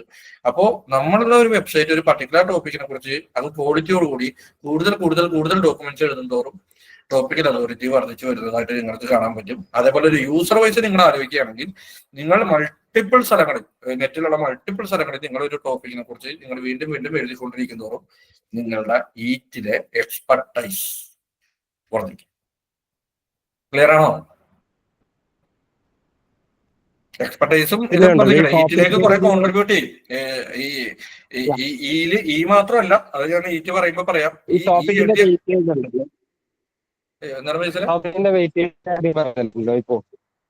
അയ്യോ എനിക്ക് ഹലോ, ബേസിൽ പറഞ്ഞ എന്താന്ന് ക്ലിയർ ആയില്ല, എന്തോ ഇതുപോലെ കേട്ടത്. ഓക്കെ, ആ ടോപ്പിക്കിന്റെ വെയിറ്റേജ് പറഞ്ഞായിരുന്നല്ലോ. ഇപ്പൊ അത് നമുക്ക് മറ്റേ അന്ന് കാണിച്ചു തന്ന നാച്ചുറൽ ലാംഗ്വേജ് cloud.google.com/natural language അത് നോക്കിക്കഴിഞ്ഞാൽ അറിയാനായിട്ട് പറ്റുമല്ലോ അല്ലേ? ടോപ്പിക്കിന്റെ വെയിറ്റേജ് അതിനകത്ത് നോക്കി കണ്ടുപിടിക്കാൻ പറ്റും. എക്സാക്ട്ലി ഇതേപോലെ കണക്കൂട്ടി തരുമൊന്നുമില്ല, നമുക്ക് മനസ്സിലാക്കാൻ പറ്റും. ഇതേപോലെ കണക്കൂട്ടി തരൂല. പക്ഷെ അതിനകത്ത് ആ നാച്ചുറൽ ലാംഗ്വേജ് അതിനകത്ത് ചെയ്ത് കഴിയുമ്പോൾ ഏറ്റവും ലാസ്റ്റ് കിടക്കുന്നില്ല ഓരോ ടോപ്പിക്. അതിനകത്ത് കാണിക്കുന്ന ടോപ്പിക്കുകൾ ഒരു 3-4 ടോപ്പിക്കായിട്ടായിരിക്കും കാണിക്കുന്നത്. പക്ഷെ അത് ബ്രോഡ് ടോപ്പിക്കാണ്. ബേസിൽ ഉദ്ദേശിക്കുന്നത് അറിയാം, അതിനകത്ത് കാണിക്കുന്ന ഇലക്ട്രോണിക്സ് കാറ്റഗറി അങ്ങനത്തെ ബ്രോഡ് ടോപ്പിക് ആയിരിക്കും അതിനകത്ത് വരിക. നമ്മളിതിനകത്ത് എഴുതിയിരിക്കുന്ന നമ്മുടെ കുറച്ചും കൂടി ഇന്റൻഡഡ് ആയിട്ടുള്ള അത്രയും ടോപ്പിക്കിലേക്ക് NLP കാണിച്ചു തരില്ല, അനലൈസ് ചെയ്ത് കഴിഞ്ഞാൽ കാണിച്ചു തരില്ല. അതിനകത്ത് നമ്മൾ കോമൺ സെൻസ് തന്നെ ഉപയോഗിക്കുക.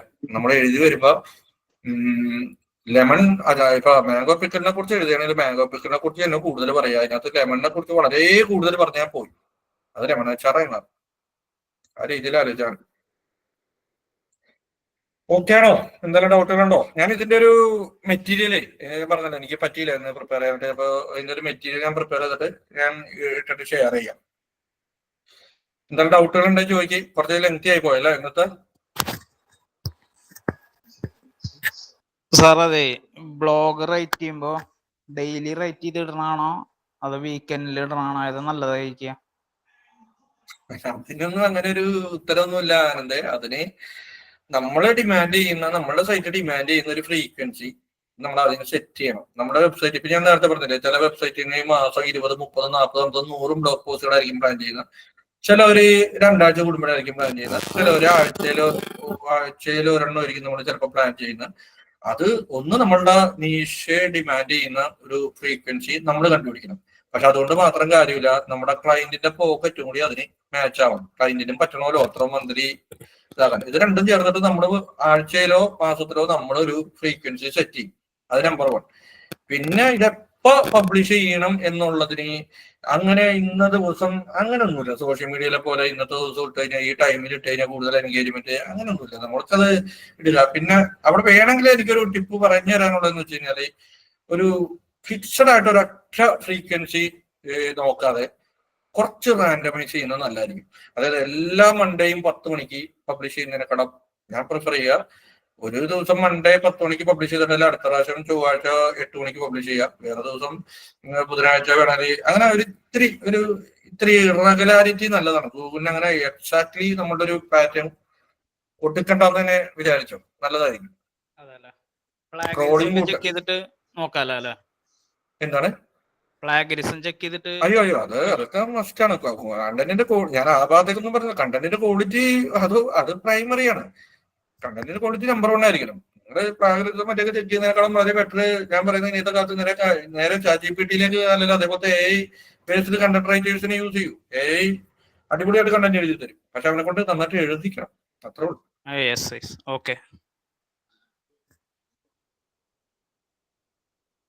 വേറെ എന്തെങ്കിലും ഡൗട്ട് ഉണ്ടോ?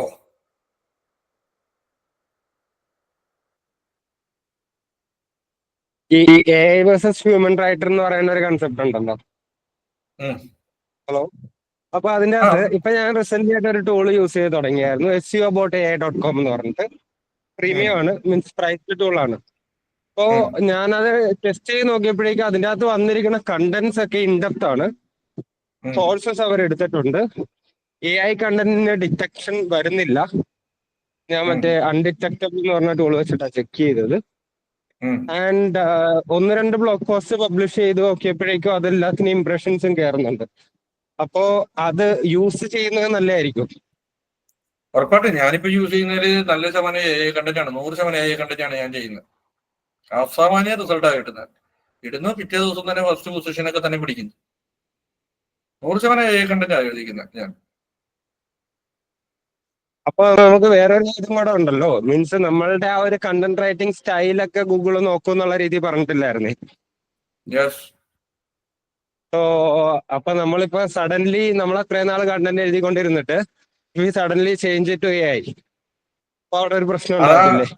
അതാണ് ഞാൻ കഴിഞ്ഞ ആഴ്ച പറഞ്ഞത്. ആ ഒരു ചോദ്യത്തിന് എനിക്ക് ഉത്തരവില്ല. കാരണം ഇനിയുള്ള കാലത്തേക്ക് ചിന്തിച്ചു കഴിഞ്ഞാല് ഗൂഗിളിനും അറിയാം ആളുകളുടെ വർക്കുകളും, ആളുകളുടെ എഴുത്താണെങ്കിലും ശരി, ആളുകളുടെ സെർച്ച് ആണെങ്കിലും ശരി, ആളുകൾ ഇമേജസ് ക്രിയേറ്റ് ചെയ്യുന്ന, വീഡിയോ ക്രിയേറ്റ് ചെയ്യുന്നത്, ഇത് അൾട്ടിമേറ്റ്ലി എല്ലാം AI വെച്ചിട്ടായിരിക്കും.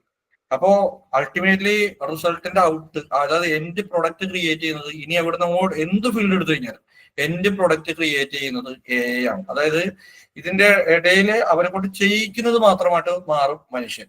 അതിന് ഇതുവരെയുള്ള ഗൂഗിളിന്റെ പല കാൽക്കുലേഷൻ അവിടെ വർക്കൗട്ട് ആവില്ല. അതെനിക്ക് ഉറപ്പാണ്. അവിടെ ഞാൻ പറഞ്ഞത് വ്യക്തമായ ഉത്തരവില്ല, നമുക്ക് സംഭവം ഇനി കണ്ടറിയണം. പക്ഷെ എനിക്കൊരു കാര്യം ഉറപ്പാണ്, ഇനി കണ്ടന്റിന്റെ എഴുത്തിന്റെ രീതി നോക്കി ഇത് അവനാണോ എഴുതിയത്, ഇവനാണോ എഴുതിയത്, ഇത് AI ആണോ എഴുതിയത്, ഇവൻ AI കൊണ്ട് എഴുതിച്ചതാണോ എന്നുള്ള രീതിയിലേക്ക് ഗൂഗിളിന് അവിടെ ഒരു റെലവൻസ് ഇല്ലാതാവും. കാരണം ആൾക്കാർ AI കൊണ്ട് എഴുതിക്കുകയാണ്. എന്ത് ചെയ്യാൻ പറ്റും? ഇപ്പൊ എല്ലാവരും ക്യാൻവയിലാണ് ഉണ്ടാക്കുക, അല്ലെങ്കിൽ ഇതായിരിക്കും ഉണ്ടാക്കുക.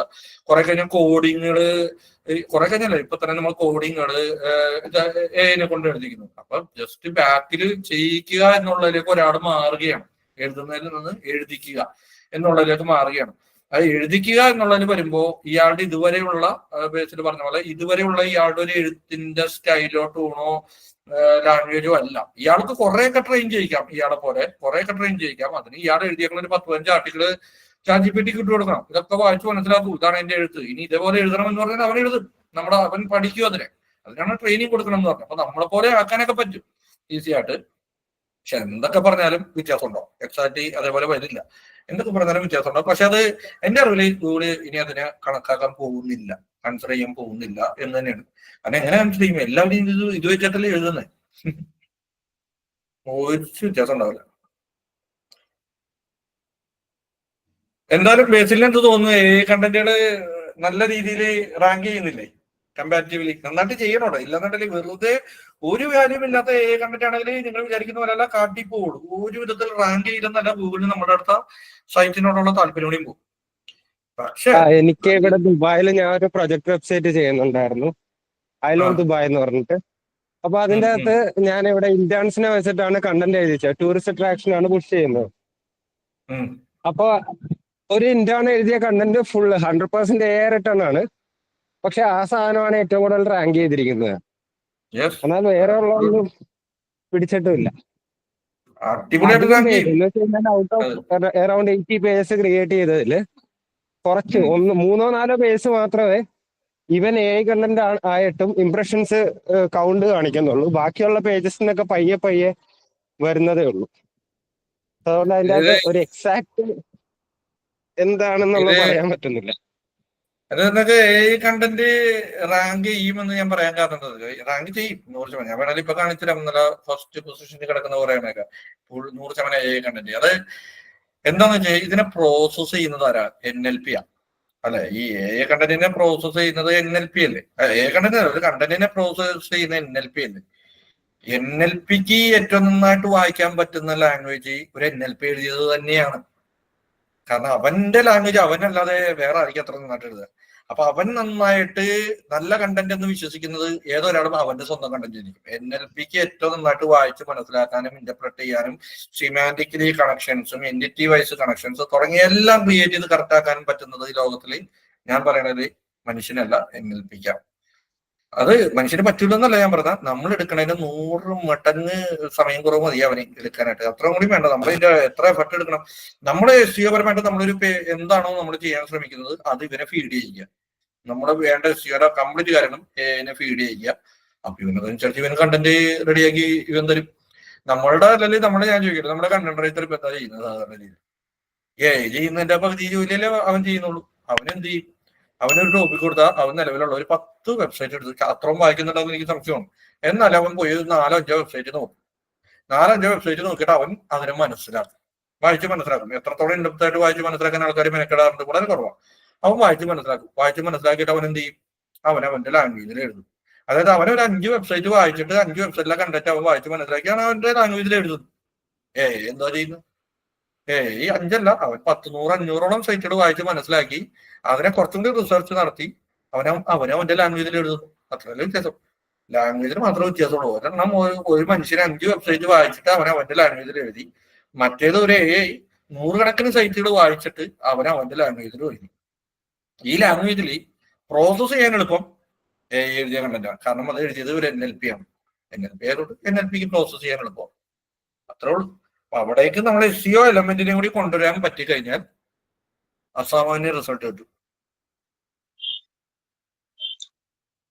ഓക്കെ, ഇനി സാറ് ഒരു കാര്യം ചോദിച്ചോട്ടെ? ഇല്ല, ഞാൻ ഈ തുടക്കക്കാരനാണ്. അപ്പോൾ നമ്മൾ ഒരു ടോപ്പിക്ക് ചിലപ്പോൾ ഒരു സ്പെഷ്യലൈസ് ചെയ്തേക്കുന്ന ഒരു ടോപ്പിക് ആയിരിക്കും. നമുക്കൊരു ക്ലയന്റിനെ കിട്ടി, അപ്പോൾ അവര് നമുക്ക് എൻറ്റയർലി ഡിഫറെന്റ് ആയിട്ടുള്ള ഒരു ബിസിനസ് ചെയ്യുന്ന ആൾക്കാരാണെങ്കിൽ നമ്മൾ ആ മേഖലയിൽ കൂടുതൽ എഴുതുന്ന ആൾക്കാരെ കണ്ടന്റ് റൈറ്റ് ചെയ്യാൻ വേണ്ടി തിരഞ്ഞെടുക്കാറുണ്ടോ? അതെ നമുക്ക് നോർമലി അതിനെപ്പറ്റി പഠിച്ചിട്ട് നമ്മൾ തന്നെ എഴുതിയാൽ മതിയാവും? എന്താണ് സാറിന്? ഇല്ല, എപ്പോഴും നല്ലത് ഇപ്പൊ ഈ പറഞ്ഞ സബ്ജക്ട് മാറ്റർ എക്സ്പെർട്ടുകളുടെ അവൈലബിലിറ്റി ഉണ്ടെങ്കിൽ, അതായത് സബ്ജക്ട് മാറ്റർ എക്സ്പെർട്ട് എന്ന് പറഞ്ഞാൽ ആ ഒരു പർട്ടിക്കുലർ നീഷിൽ അതിനെക്കുറിച്ച് അറിയാവുന്ന, അതിനെക്കുറിച്ച് നന്നായിട്ട് എഴുതാവുന്ന, അതിനെക്കുറിച്ച് ആധികാരികമായിട്ട് പറയാവുന്ന കണ്ടന്റ് റൈറ്റേഴ്സോ അല്ലെങ്കിൽ കണ്ടന്റ് റൈറ്റിംഗ് സഹായിക്കുന്ന ആളുകളോ ഉണ്ടെങ്കിൽ ഉറപ്പായിട്ട് അവരുടെ സേവനം കൊടുക്കണം. ഉറപ്പായിട്ടും, ഒരു സംശയം വേണ്ട. നമുക്ക് അറിയാത്ത കാര്യമുണ്ട്. നമ്മൾ ആദ്യം അതിനാണ് ഞാൻ തുടക്കത്തിൽ പറഞ്ഞത്, പലപ്പോഴും നമ്മൾ ഒരു ബിസിനസ്സുകാരെ നമ്മൾ സമീപിക്കുമ്പോൾ നമ്മൾ അവരുടെ അടുത്ത് ചോദിച്ച് മനസ്സിലാക്കേണ്ട കുറെ കാര്യങ്ങളുണ്ട്. എന്താണ് ആ പ്രൊഡക്റ്റ്, എങ്ങനെയാണ് ഇത് ഉപയോഗിക്കുന്നത്, എന്താണ് ഇതിന്റെ പ്രശ്നം, എന്താണ് ഇത്, ആൾക്കാർ എന്താണ് ഇതിനെ കുറിച്ച് അന്വേഷിക്കുന്നത്, ഇങ്ങനെ നമുക്ക് പറഞ്ഞു തരാൻ ഒരാൾ വേണം. ഒന്നിലെ കമ്പനിക്ക് അകത്ത് വേണം, അല്ല കമ്പനിയിൽ നിന്ന് നമ്മൾ സഹായിക്കാൻ പുറത്തൊരാൾ മതി. അയാൾ കണ്ടന്റ് കൂടി എഴുതി തരുന്നുണ്ടെങ്കിൽ നമുക്ക് ജോറായി. മനസ്സിലായോ? ഉറപ്പാണ്. കണ്ടന്റ് ഒരു സബ്ജക്ട് മാറ്റർ എക്സ്പെർട്ടിന്റെ ഫീഡിങ് നമുക്ക് കിട്ടിയാൽ നമുക്ക് ഏനെ കൊണ്ട് എഴുതിക്കണ പോലും നമ്മൾക്ക് ആ സബ്ജക്റ്റിനെ കുറിച്ച് നോളജ് വേണം. ചുമ്മാ നമ്മൾ വെറുതെ 100% ഡിപ്പെൻഡ് ചെയ്യുന്നില്ല. ഏനെ കൊണ്ട് നേരത്തെ പറഞ്ഞ പോലെ റാങ്ക് ചെയ്യുന്ന കണ്ടന്റുകൾ എഴുതിക്കണമെന്നുണ്ടെങ്കിൽ നമ്മൾക്ക് സബ്ജക്റ്റിനെ കുറിച്ച് കുറച്ച് നോളജ് നമുക്കും വേണം. അതുകൊണ്ട് അതൊരു എസ്പെഷ്യലി YMYL കണ്ടന്റ് ആകുമ്പോൾ ഉറപ്പായിട്ടും ആ ഒരു സബ്ജക്ട് മാറ്റർ എക്സ്പെർട്ടുകളുടെ സഹായം വേണം അങ്ങനത്തെ ടോപ്പിക്കുകൾ. മറ്റുള്ളതിൽ പിന്നെയും വലിയ ബുദ്ധിമുട്ടില്ല, ഇല്ലെങ്കിലും വലിയ വിഷയം ഉണ്ടാവില്ല. സാർ ഇപ്പോ പറഞ്ഞ ഈ സ്കോർ പറഞ്ഞില്ലേ, സാർ പറഞ്ഞ ഇപ്പൊ നമ്മുടെ ഒരു ബ്ലോഗ് എഴുതുമ്പോൾ നമുക്ക് അതോറിറ്റി സ്കോറും, അപ്പോ ഈ ബ്ലോഗ് എന്ന് മാത്രമല്ല വെബിലുള്ള എല്ലാ ഒരു വെബ്സൈറ്റിനായിരുന്നാൽ പോലും അതിനൊരു ബ്ലോഗ് എന്ന് പറഞ്ഞൊരു കാറ്റഗറി അല്ലെങ്കിൽ പോലും ഗൂഗിൾ അതിനെ ഒരു സ്കോർ കാൽക്കുലേറ്റ് ചെയ്യണുണ്ട്. ഇൻഡിവിജ്വൽ പേജിനും ഓരോ പേജിനും ഓരോ ഇതാക്കുന്നുണ്ട്. നമ്മുടെ ഹോം പേജ് അടക്കം, ഹോം പേജിനും എബൌട്ട് പേജിനും നമ്മുടെ ഓരോ സർവീസ് പേജിനും അതിനൊക്കെ ഉള്ള ടോപ്പിക്കുകളിലൊക്കെ കണക്കൂട്ടി പോകും. ഇതിനകത്ത് എവിടെയും എല്ലായിടത്തും എഴുതിയത് ആരാണെന്ന് പറയേണ്ടത് നിർബന്ധമൊന്നുമില്ല. പക്ഷെ അതൊരു ബെസ്റ്റ് പ്രാക്ടീസ് ആണ്. ഇപ്പൊ ഓദർ കിടക്കുന്നുണ്ടോ ഇല്ലേ എന്നുള്ളത്. അതായത് ഇപ്പൊ നമ്മുടെ ഹോം പേജിലോ എബൌട്ട് പേജിലോ നമ്മുടെ ഓദറിനെ കൊടുക്കാറില്ലല്ലോ. നമ്മുടെ സൈറ്റിൽ എവിടെയും നമ്മൾ ആരാ എഴുതിയെന്ന് കൊടുക്കാറുണ്ടോ? നമ്മുടെ സൈറ്റിന്റെ കോൺടാക്ട് പേജിലും എബൌട്ട് പേജിലും ഹോം പേജിലും ഇല്ല. അപ്പൊ ആർക്ക് സ്വന്തം? ആ പേജിലെ കണ്ടന്റ് ആർക്ക് സ്വന്തം? അത് ആ വെബ്സൈറ്റിന്റെ ഓർഗനൈസേഷനും സ്വന്തം. അവന് പോയി ചേരും ആ സ്കോറിൽ. ബ്ലോഗ് പോസ്റ്റിൽ എത്തുമ്പോൾ പലപ്പോഴും അത് ആരാണ് എഴുതേണ്ടതെന്ന് ഒരു മാന്യതയാണ്. അത് പറയണം, ആൾക്കാർ വായിക്കുന്നവനും അത് അറിഞ്ഞിരിക്കണം. അത് നല്ല പ്രാക്ടീസാണ്. അപ്പൊ അതിന്റെ അതോറിറ്റി സ്കോർ എഗെയിൻ ആ വെബ്സൈറ്റിനും ആ ഓർഗനൈസേഷനും അത് എഴുതിയ ആൾക്കും സ്വന്തം. അങ്ങനെ ഇന്റർനെറ്റിൽ കിടക്കുന്ന ഡോക്യുമെന്റ് എന്ന് ഞാൻ പറയാൻ കാരണം വെബ്സൈറ്റ് പേജസ് മാത്രമല്ല, ഈവൻ ഓരോ PDF ഫയലുകൾ, ഓരോ വീഡിയോ, PPT തുടങ്ങി ഇന്റർനെറ്റിലുള്ള ഓരോ ഡോക്യുമെന്റും അതെല്ലാം അതോറിറ്റി സ്കോറിൽ കൺസിഡർ ചെയ്യും. ഈ സാർ ഇപ്പൊ നേരത്തെ കാണിച്ച ആ പേറ്റന്റ് എടുത്തിട്ട് സാർ കാണിച്ചില്ലേ, അത് എക്സ്പ്ലെയിൻ ചെയ്യാൻ പറ്റിയ വീഡിയോസോ എന്തെങ്കിലും, അത് എന്താ നമ്മൾ സെർച്ച് ചെയ്യണം കുറച്ചുകൂടി ഒന്ന് മനസ്സിലാക്കാൻ പറ്റുന്ന രീതിയിൽ എന്താ നമ്മൾ ഗൂഗിൾ ചെയ്യണ്ടേ? അങ്ങനെ അത് എക്സ്പ്ലെയിൻ ചെയ്യുന്ന വീഡിയോ ഞാൻ കണ്ടിട്ടില്ല, സെർച്ച് ചെയ്തിട്ടില്ല. ഞാൻ പൊതുവെ പേറ്റന്റുകളിൽ നേരെ കയറി പേറ്റന്റ് വായിക്കുക ചെയ്യാറ്. എക്സ്പ്ലെയിൻ ചെയ്യുന്ന ഒരു പേറ്റന്റ് എന്നല്ല, വീഡിയോ തപ്പി നോക്കണം. ഞാൻ കണ്ടിട്ടില്ല. ഞാൻ ആ പേറ്റന്റിൽ ലിങ്ക് ഇടാം, ഗ്രൂപ്പിൽ ഇട്ടേക്കാം. അപ്പോൾ അതിനകത്തൊരു പേറ്റന്റ് നമ്പർ ഉണ്ടാവും. ഓരോ പേറ്റന്റിനും ഒരു USP 846 എന്നൊക്കെ പറഞ്ഞിട്ട് ഒരു നമ്പർ ഒക്കെ ഉണ്ടാവും. ആ നമ്പർ വെച്ചിട്ടൊന്ന് ഗൂഗിളിൽ സെർച്ച് ചെയ്ത് യൂട്യൂബിലൊക്കെ സെർച്ച് ചെയ്ത് നോക്കാം. അല്ലെങ്കിൽ അതോറിറ്റി ബ്ലോഗ് പോസ്റ്റുകൾ അധികം വായിക്കരുത്. ഞാൻ പറയുന്നത് വെച്ചാൽ നിങ്ങൾ അധികം ഈ സെർച്ച് എഞ്ചിൻ പോലത്തെ സ്ഥലങ്ങളിലൊക്കെ പോയിട്ട് കൊടുത്തിട്ടൊന്ന് നമുക്കൊന്ന് മനസ്സിലാക്കുന്ന രീതിയിലാക്കി തരാൻ പറഞ്ഞു. ഈ ലിങ്ക് നേരെ നിങ്ങൾ ChatGPT കൊടുത്തിട്ട് എനിക്ക് ഇതിനകത്ത് ഇമ്പോർട്ടന്റ് പോയിന്റ്സ് പറഞ്ഞുതരാൻ അവൻ പറഞ്ഞുതരും കേട്ടോ. സമ്മറൈസ് ചെയ്ത് തരും. ChatGPT സമ്മറൈസ് ചെയ്ത് തരും. അതായത് പേറ്റന്റിന്റെ ലിങ്ക് കൊടുക്കുക, എനിക്ക് ഈ പേറ്റന്റിന്റെ ഇമ്പോർട്ടന്റ് പോയിന്റ്സ് എനിക്കൊന്ന് സമ്മറൈസ് ചെയ്ത് തരാമോ എന്ന് പറഞ്ഞാൽ അവൻ തന്നെ വായിച്ച് നമുക്ക് വേണ്ട രീതിയിലാക്കി തരും. അങ്ങനെ പഠിച്ചോളാം, അതാകുമ്പോ കുഴപ്പമില്ല. വേറെ ഇല്ലെങ്കിൽ നിർത്താം. അഭിനവേ, സഞ്ജീവനിയായി. അപ്പോ വെള്ളം പറ്റി തുടങ്ങി.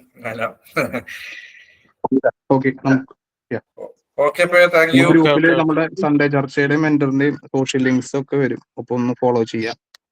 ഓക്കെ, വേറെ ഒന്നും. Okay, thank you all. Thank you Sham sir.